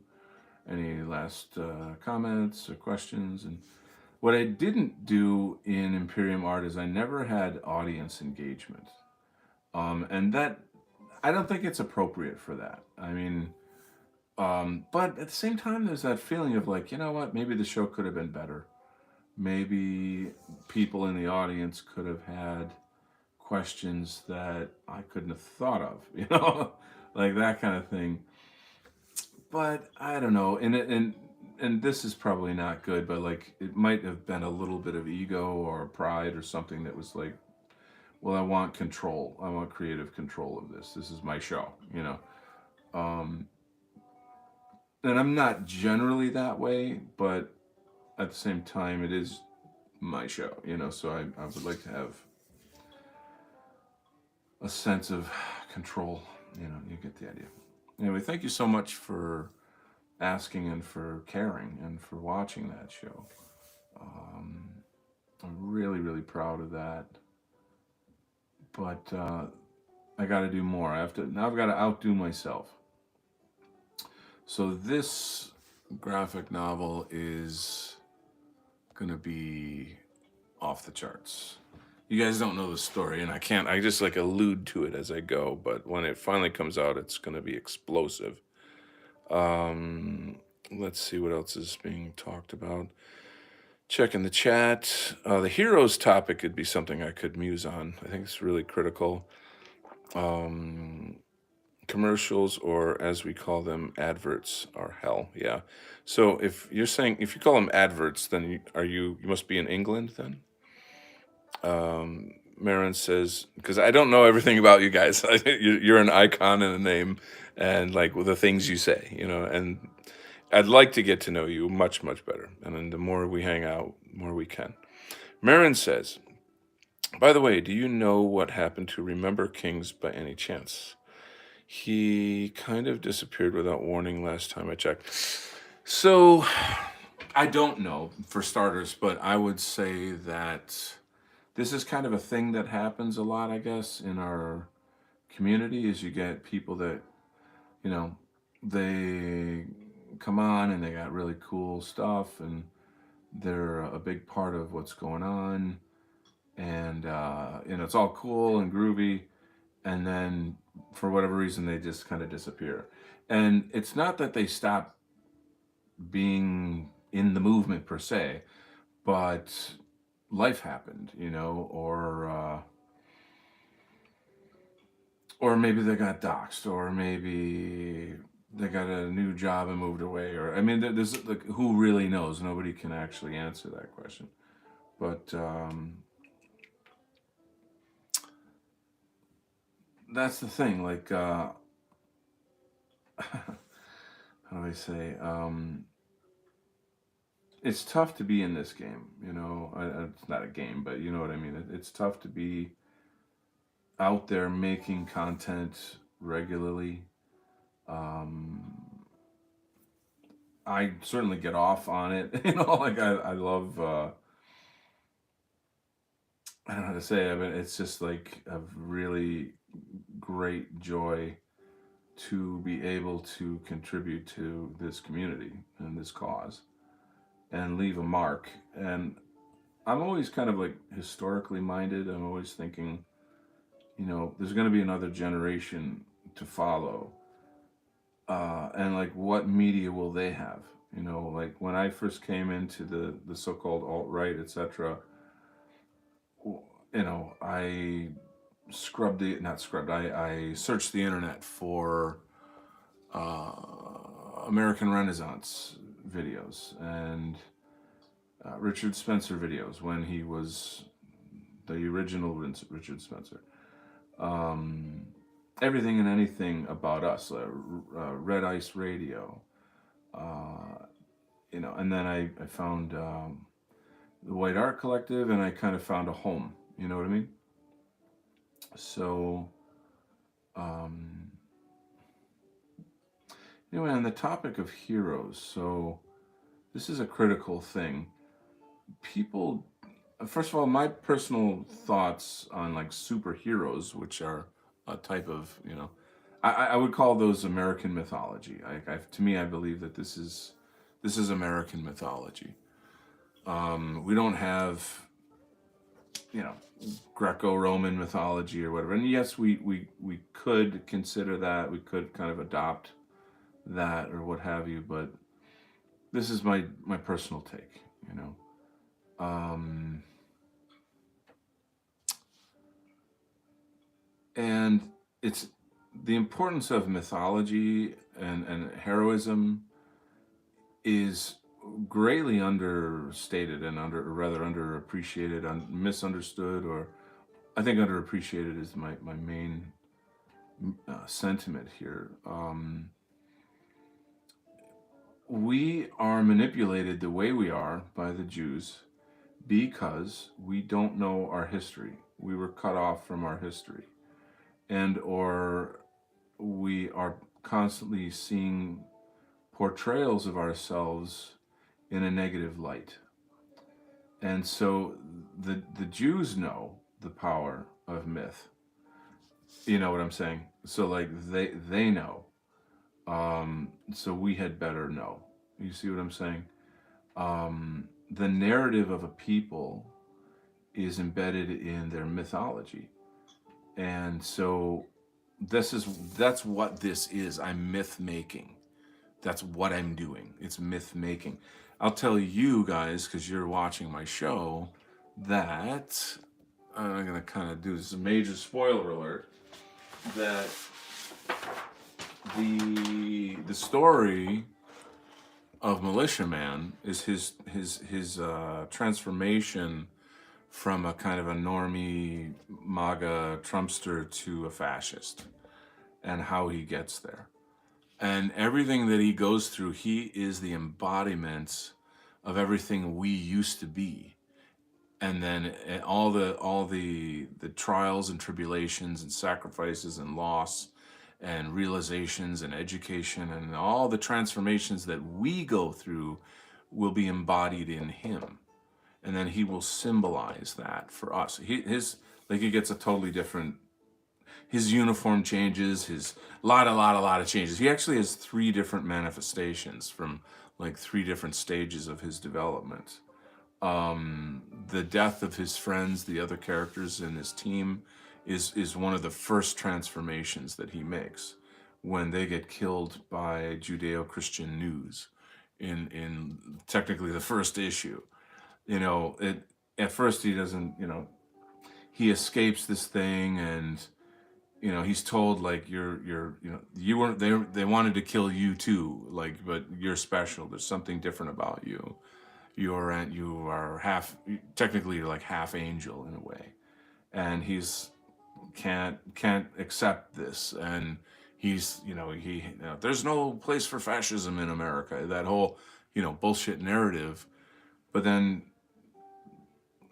the rest of the story happens. And so I can't tell the whole story, and I could, but I don't really want to. I want to keep it and let it be a surprise, because you have to go through the narrative to experience the transformation.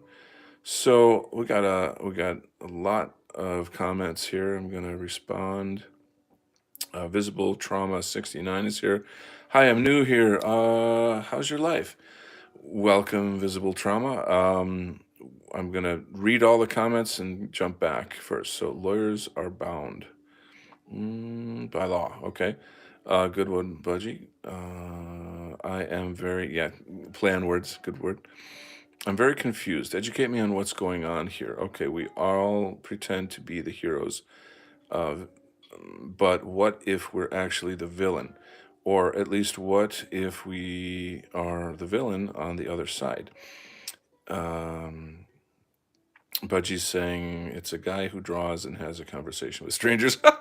Yeah, Conversations with Strangers with Donald Kent. These are good questions. And when you say what's going on, so I'll give you a little backup here, or a little refresher. So this is the graphic novel I'm working on. It's called Militia Man, and just I'll kind of give you the pitch a bit for this. Is about a sort of a corporate sponsored superhero team called MAGA Force that are sponsored by a TV station called Judeo Christian News, and it's this story. If you look at this image right here, it's playing off of a lot of not tropes, but like aspects of social political culture that we've been going through for the past 6, 7 years, what have you.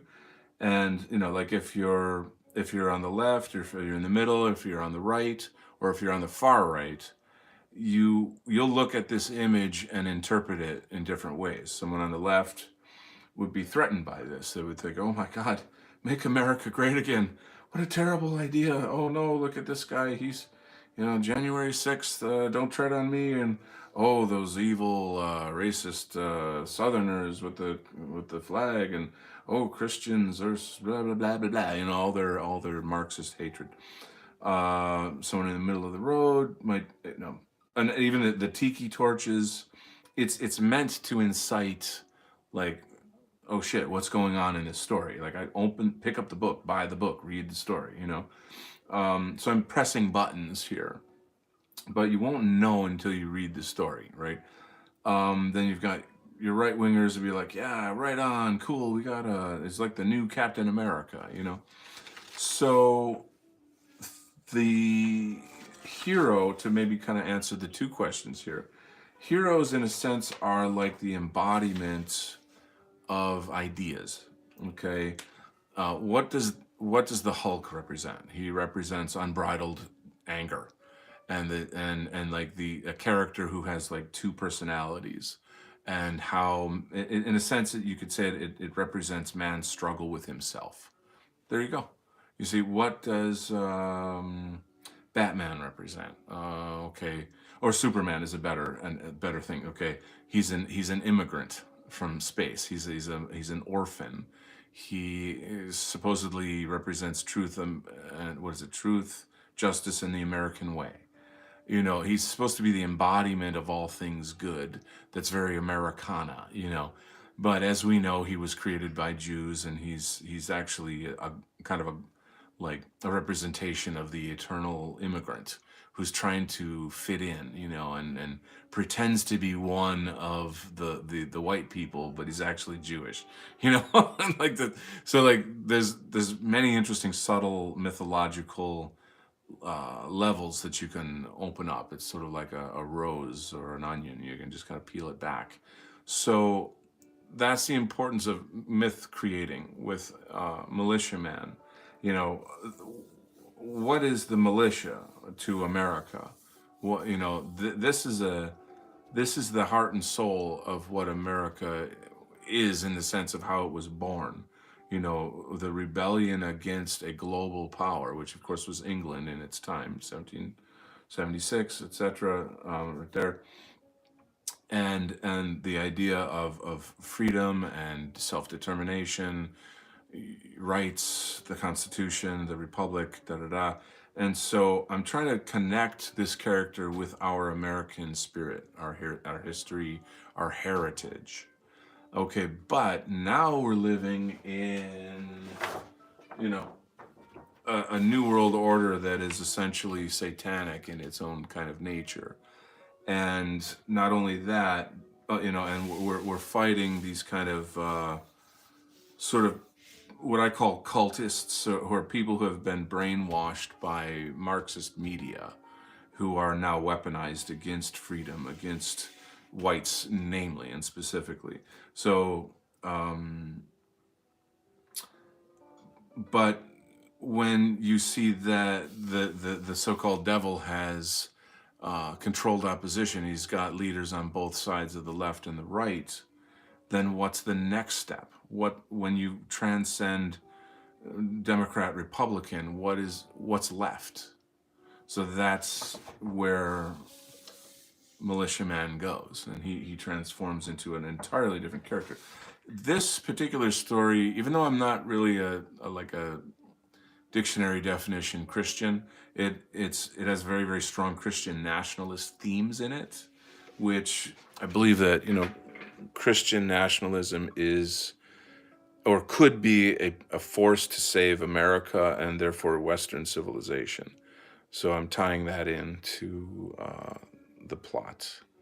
Whew, how about that? Did I do good, guys? Was that a good explanation? So I'm gonna read comments, get back in the flow. Visible trauma, by the way, are you into comics? I mean, this is just one of many things I do. We'll pretend to be heroes. Well, so sometimes you got to be the villain to be the hero, though. Like you, and that sounds contradictory, but when the good guys are actually the bad guys, then being the villain is the right thing to do. I know that sounds crazy. It's a guy who draws da da da. Visible trauma will always be the villain in the other guy's story. That's precisely the key. That is the thing.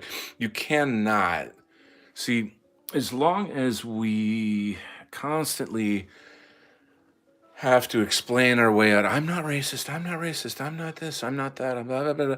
Then we're always, like we're always going to be on a leash, a short leash. You see, so you have to let it go. You have to transcend it. You know.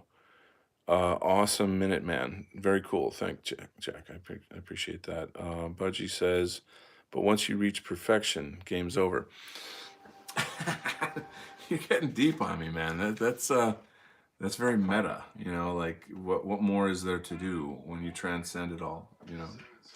So I've already got I've got the entire 125-page graphic novel storyboarded, and now I'm into the actual page production. So there you go, and now you know. Mm-hmm. Whew.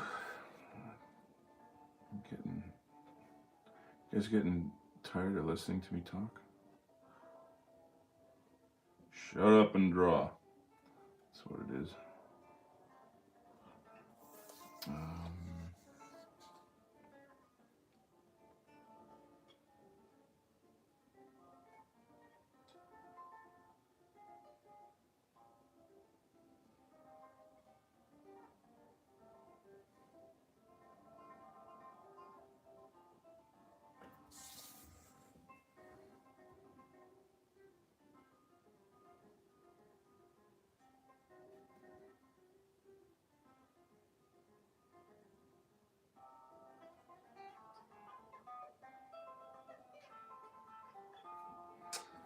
all right. Let's see what you guys are saying over here. Awesome. So deliberately make mistakes. Well, I'll let you guys figure out what your thoughts are on all that. I'm gonna zoom in a touch. I'm so happy I discovered I can zoom in on things. How cool is that? Marin says, I like your story's message. Rejecting modern false dichotomy and embracing the third position. Thank you. Oh, you nailed it. Thank you. The eagle has landed. It's important to expose the more normie sphere. It's important to expose the more normie sphere of the right to this thinking. Yeah. So, yeah. Welcome to my show. That's like my world. Red pill the normies. That's been a big theme with me. Mm. And so, like I've mentioned to people, like this graphic novel isn't even really targeted towards the dissident right. Like you guys already know what's up. Um, there's tons of Easter eggs in there for you. There's lots of goodies in there that you guys will laugh at and nobody else will get. It's like our inside jokes. So that's going to be neat. I think you guys will enjoy that a lot. Um, there'll be somebody out there that'll do a review of the book or something and be like, oh, well, this particular thing, it means that, and it's like an inside joke among the far right or something. You almost want, like, I don't know, like leftist channels or news platforms to do reviews and like lambaste you in their way, because it's marketing. All marketing is what did I say? There's a phrase, all something is good marketing, or I can't remember the thing, but like just so long as people are talking about your stuff, then you're in the limelight. So because like this is the thing, we're at a stage now where most people know that if the news says something's bad, then they're lying. You know what I mean? That they're we don't trust the news anymore. And if they say like, "Oh, this book is terrible, don't read it," people are gonna read it. you know, like that's what's up. That's what's happening.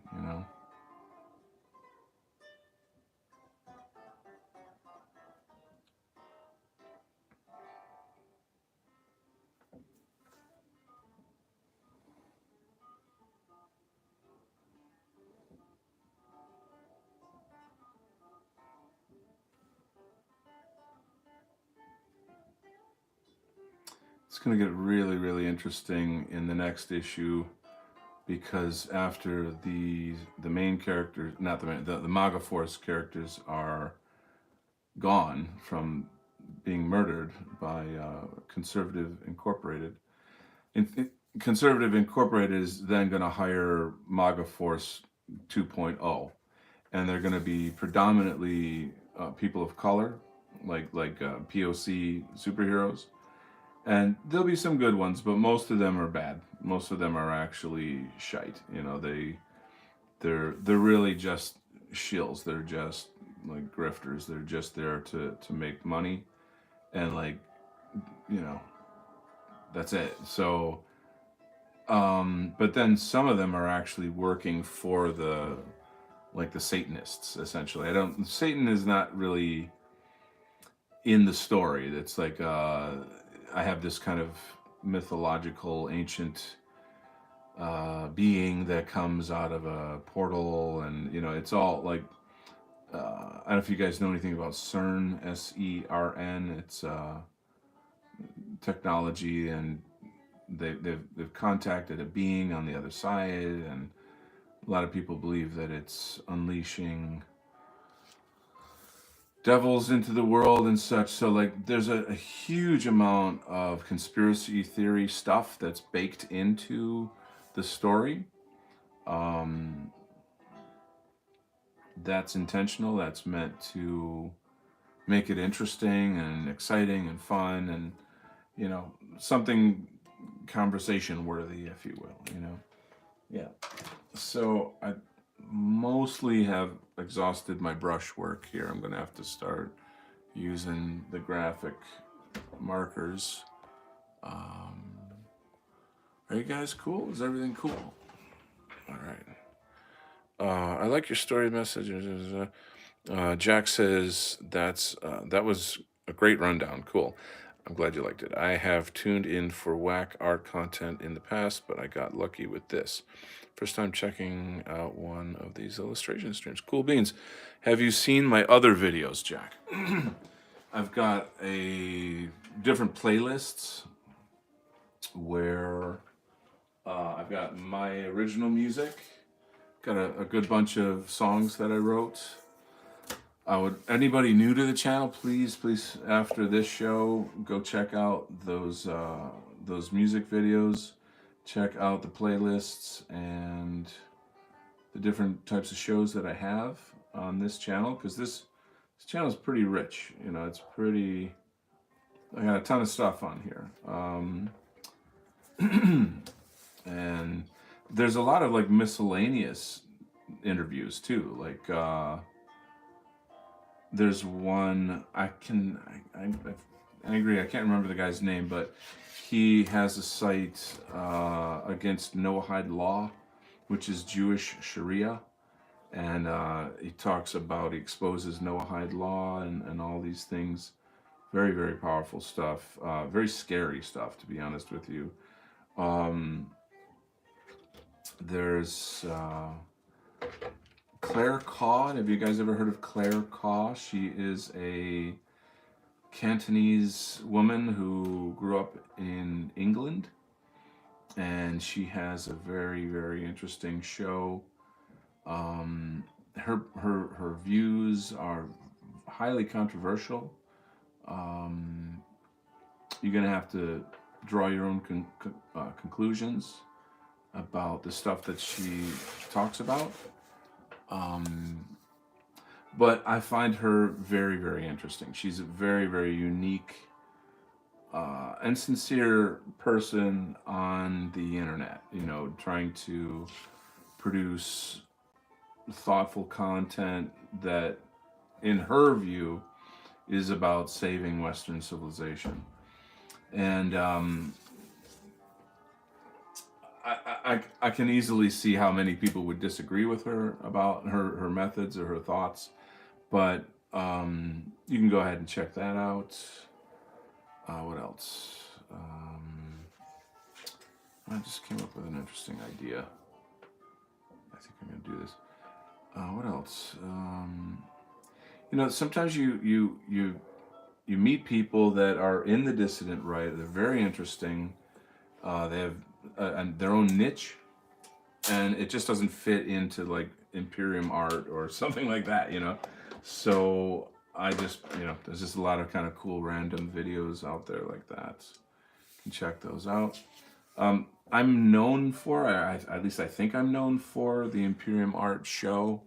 I think you guys could tell me, like, I mean, I'm subjective. I don't, I just do my stuff and hope that people find me, and I try to advertise within my means and stuff.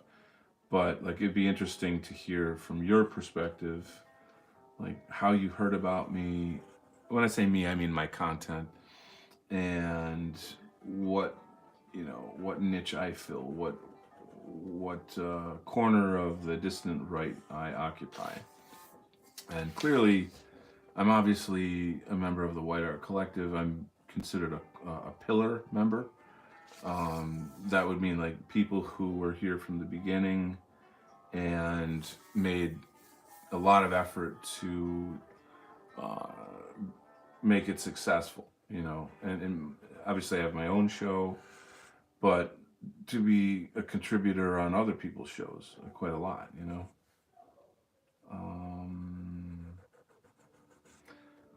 but yeah, I mean, it just would be nice to know. I think after having taken a year off, clearly, obviously, I lost a lot of momentum. Not worried about that. I mean, I had some heavy shit to go through, and I'm not going away. I will be doing this for the rest of my life. However long that may be. And there you go. So my thinking, in a sense, is that it's about leaving a legacy. Do something that paves the way for the next generation. That's kind of the point I was sort of trying to make earlier. Was like, where would we be without American Renaissance, or all of these kind of things. Red Ice Radio, on and on and on. Right? There's a lot of people that contributed great things, and there's also, I think, like a decent amount of variety out there, where depending on your kind of like your personality type, or what's your flavor. I mean, you've got guys that are really, really like high energy and kind of rude and dirty jokes and like that kind of locker room type of high testosterone environment, you know, and then you have people that are very academic and produce work that has that kind of like professionalism to it. It's not, you know, like a gamer video or something, you know. Um, so you can kind of figure out where what you like within that scope. See how like this is more tedious here. I'm trying to match which one of these would fit this particular bracelet that this guy's wearing that creates that laser shield that he has. And you gotta use these templates. If you do it by hand, it's really crappy. It just looks very unprofessional. It just gives it a nice bang. Some things you can eyeball, you know.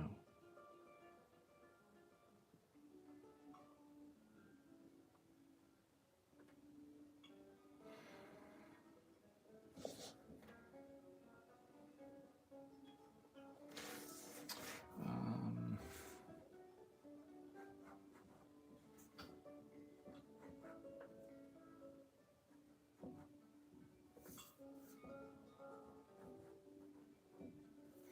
see what you guys are talking about up in the chat. Let's see.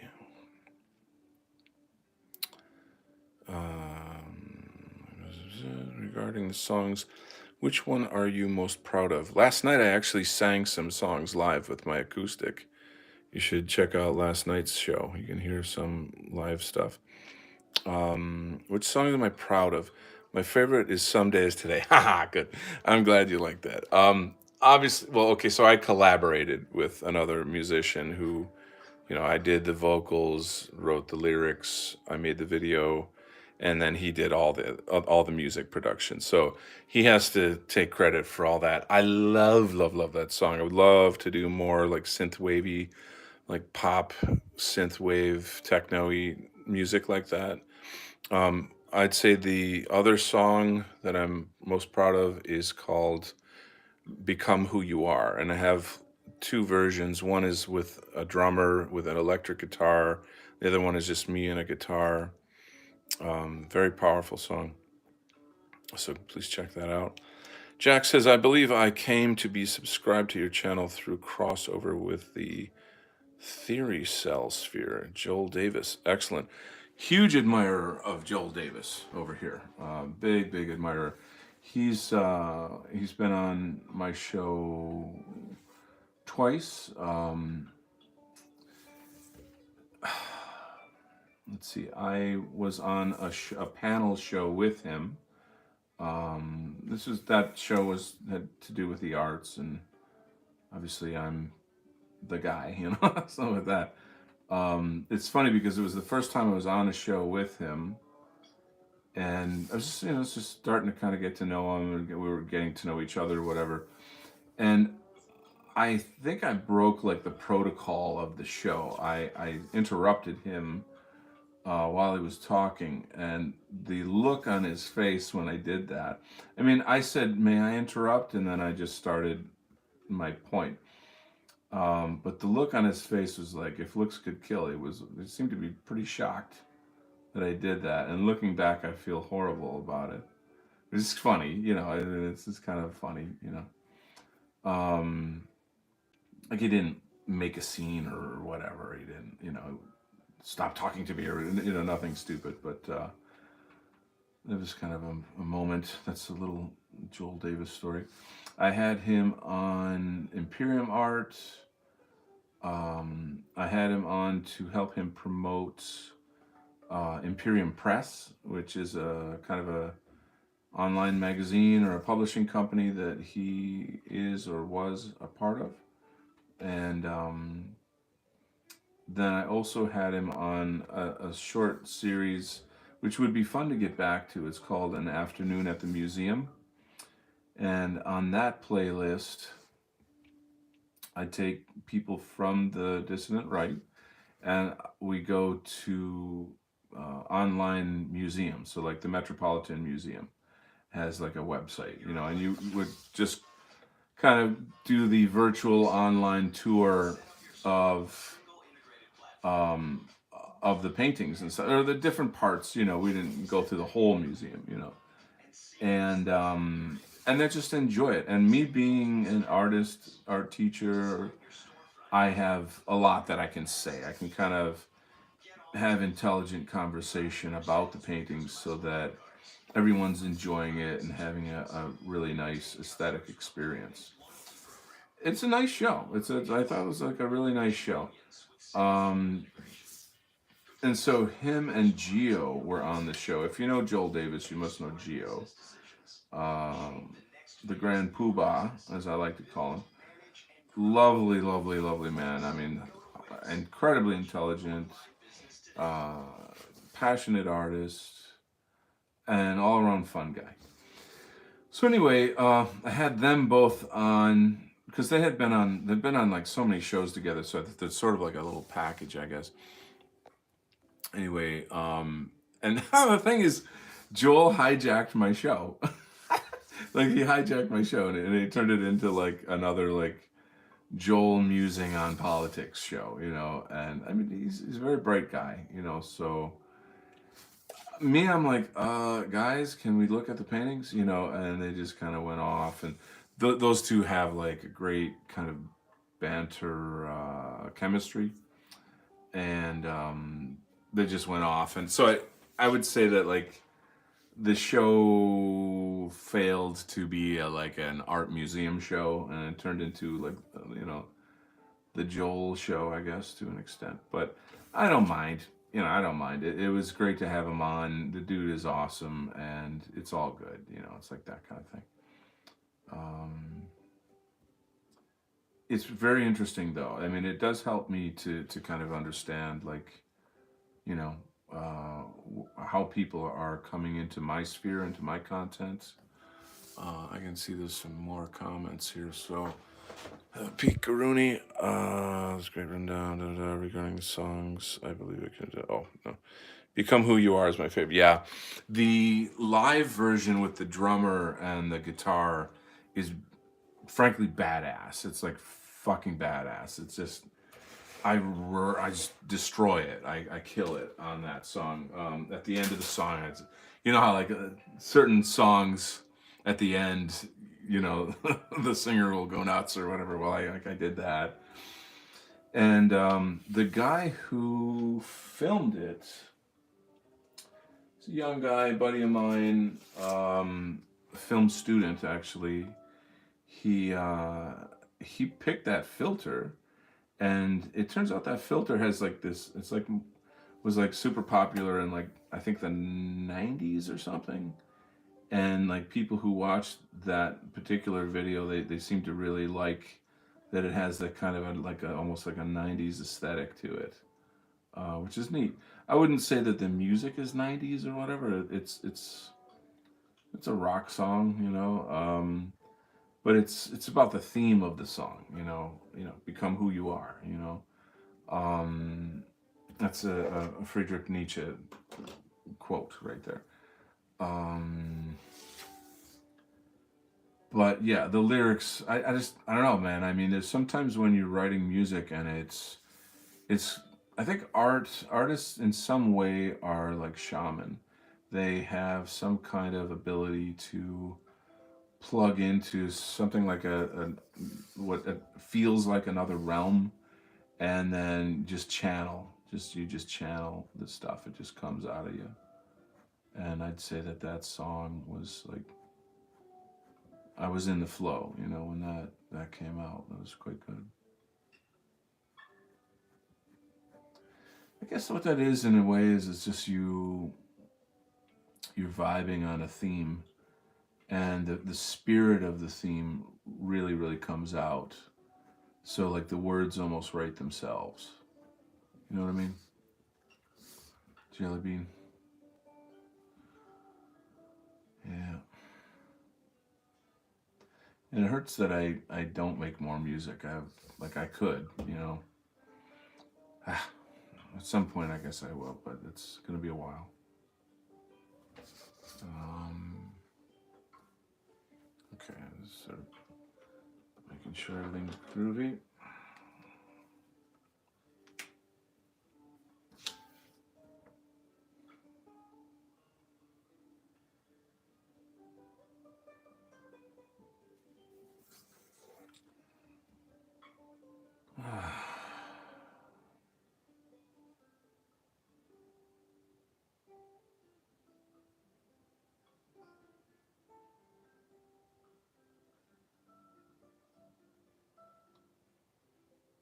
So how do people become leftists? What happens to them? One of my takes on that topic is that they hate, it's like fear and hate based. I think that there's a, you know, they think that they're being, like social justice or whatever, but that's, their motivations are not really altruistic. They're more, I don't want to say egocentric, but like there's something of their kind of failed identity baked into it,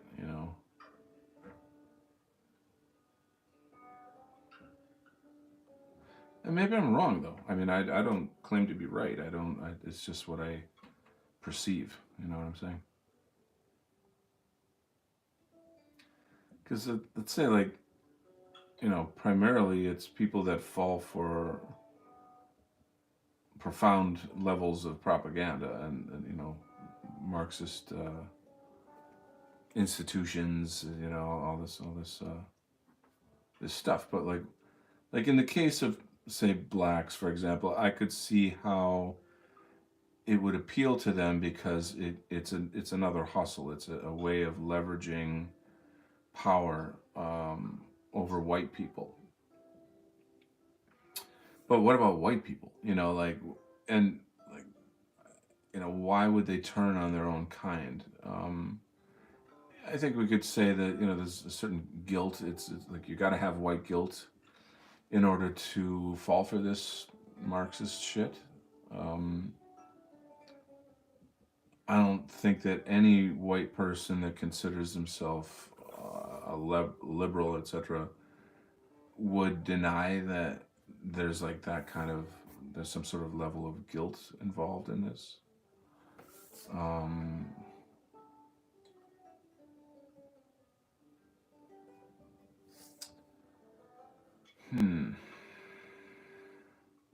But I mean, is it just that they're just so fucking stupid? Are they that stupid?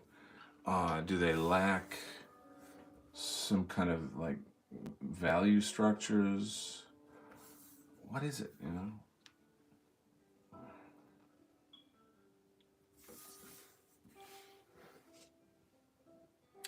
So this kind of stuff that I'm drawing now is pretty hard. Like, to me, the most difficult thing to do in comics is to draw small. It's hard, It's like, and make it look good, Like, now the way the eye works is people are just going to glance at this very quickly and then move on.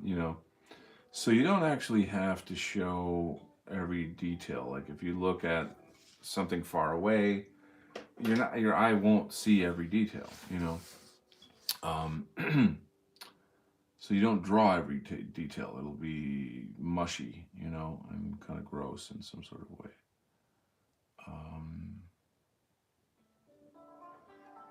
At the same time, though, you have to kind of choose, well, what do you draw then? Like, what do you keep and what do you take out? How much do you draw? How much do you hold back? It's kind of a little bit tricky.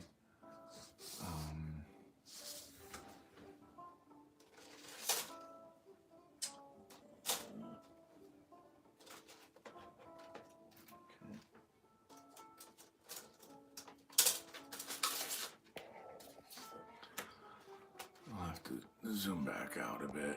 Whoa, too much. Okay. I see some comments here, so I shall read them. What do they say? Regarding songs that become aware. Can you do the Travis picking style on guitar? Mystery Train by Elvis. I bet Fornull can do it. Fornull is a far better musician than I am, so I would consult him on that topic. I think the leftist way of thinking was always present, but it couldn't be popularized much due to a natural, traditional minded society. That's excellent. That's very, very good. I'd say the 90s was the beginning, but maybe it goes back to the 60s. But the 90s was the real change, in my opinion. These people were usually weeded out by natural selection. Well said, indeed. Slots is here. What is going down? Let's read what he says. It's not a matter of people not being smart enough. People use their subconscious, not their consciousness. Hyperborean Jim. Oops. That's a really interesting statement. Wow. And it interestingly kind of plugs in with something I was saying earlier about heroes and mythology, how important that is. Because I think that they do operate on a subconscious level. Um,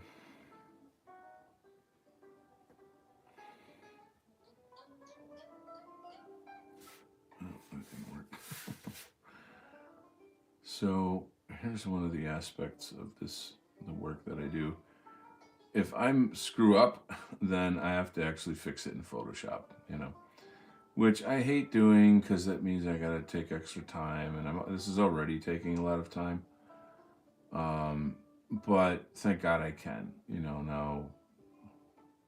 In the old days, I would get some like kind of whiteout or something and go in there and mush around. But anyway, let me continue. Hmm.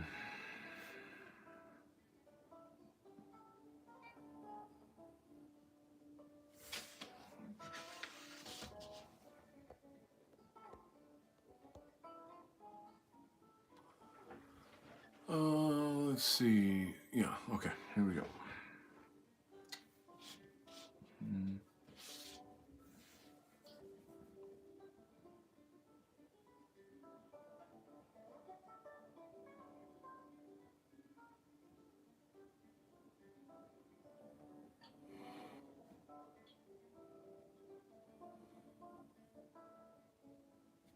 All right. Very nice.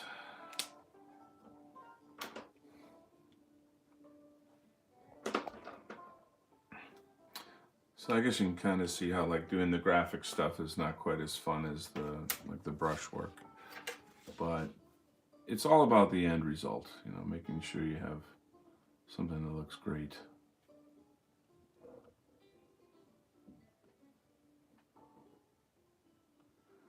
So you got me thinking about doing shows again. I'm excited at the thought of it. It's just I know that I have this little hiatus that I've got to go on. Um, it'll be fine. I'll just come back and get going again. If the world hasn't blown up by then.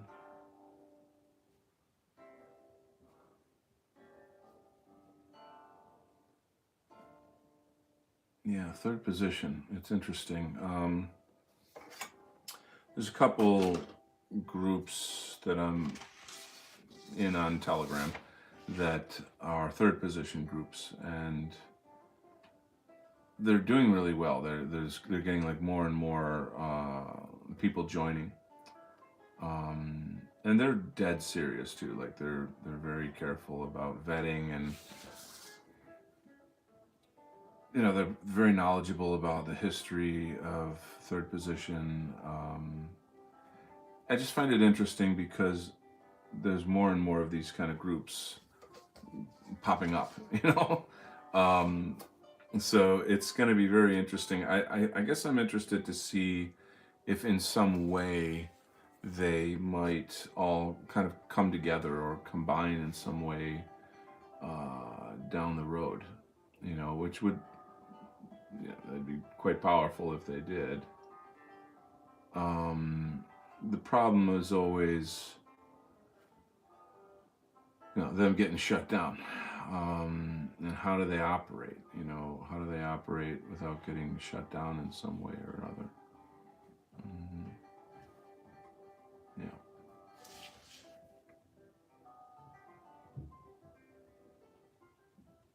I wonder what time it is right now.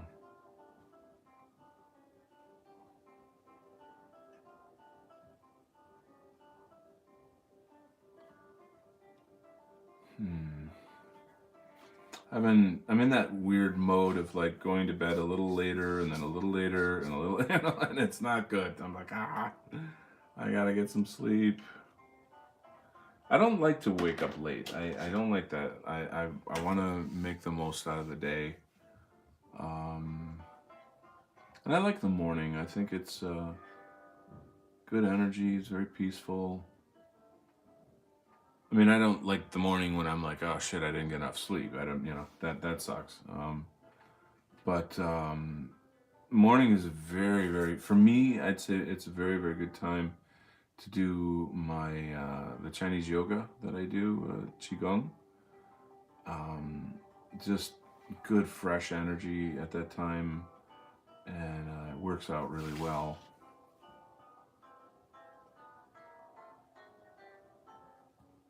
So yeah. Um,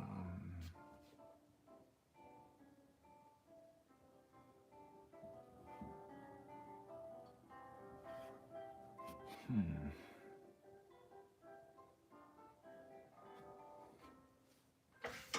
All right.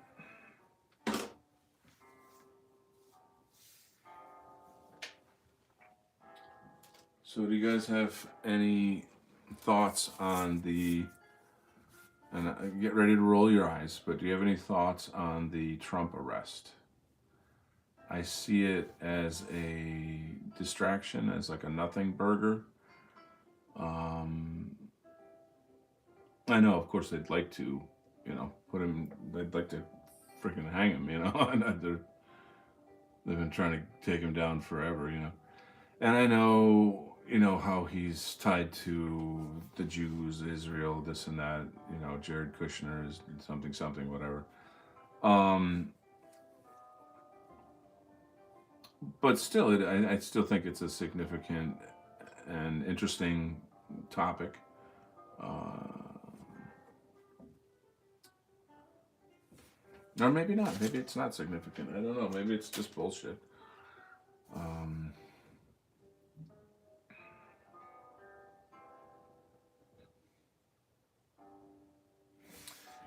I guess it's quite vulgar in the sense that it's just the unbridled tyranny of this fake illegal government that we have, or administration that we have in, and how weaponized the government has become.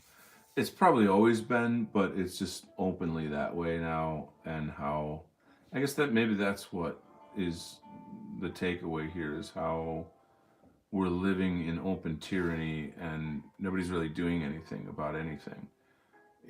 Somehow or other, I feel as if like you can't call yourself an American if you're not doing something to rebel against, or stop the tyranny that we're living in. What can one person do? Obviously, that's not much, right? It's pretty pathetic. We don't have power. Um, but there's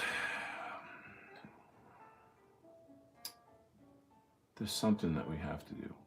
If it's getting the message out, if it's not complying, it feels as if non-compliance is our only power. You know what I mean? Like if you look at, say, the vax, like I remember going to the hospital recently and being asked, "Are you vaccinated?" I said no, and just getting a look like, holy shit, like, are you a unicorn?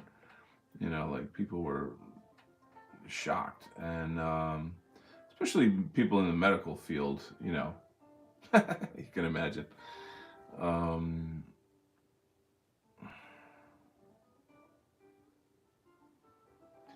but my understanding is that they're going to make it so that you have to comply. Otherwise, your social credit score goes off. We are now essentially Chinese. We are America is going to become Chinese once they get their social credit score shit going. Something that people don't know is that Biden just vetoed a bill that was against the implementation of a social credit score in America. There's always something going on that, it's like the magic trick, look in this hand so you don't see what this hand is doing. So, yeah,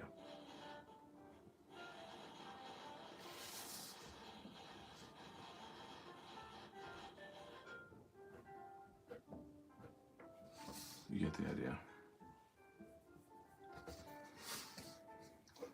Oh, guys, where are we going to be in 5 years from now?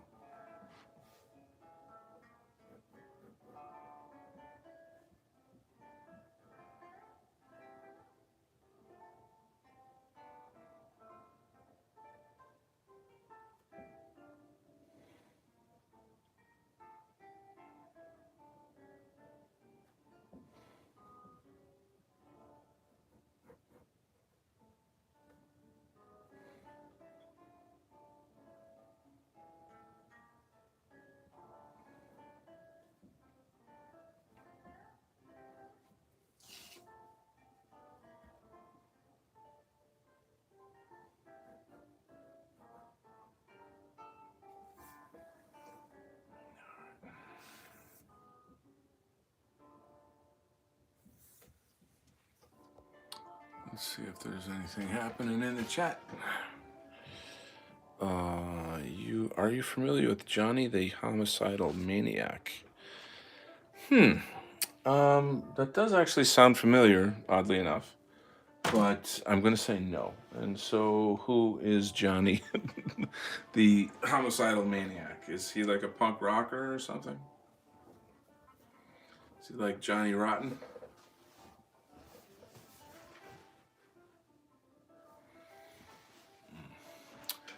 The one that you are told to hate, I almost love him. Trump is almost being Goldstein, 1984. Uh, that's right. I get that.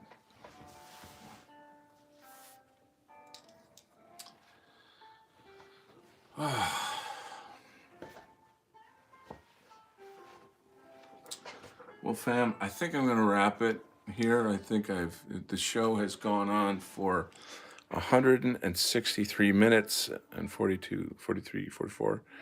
So that's a pretty long time, and I really, really am grateful for your presence, for your time, for your presence.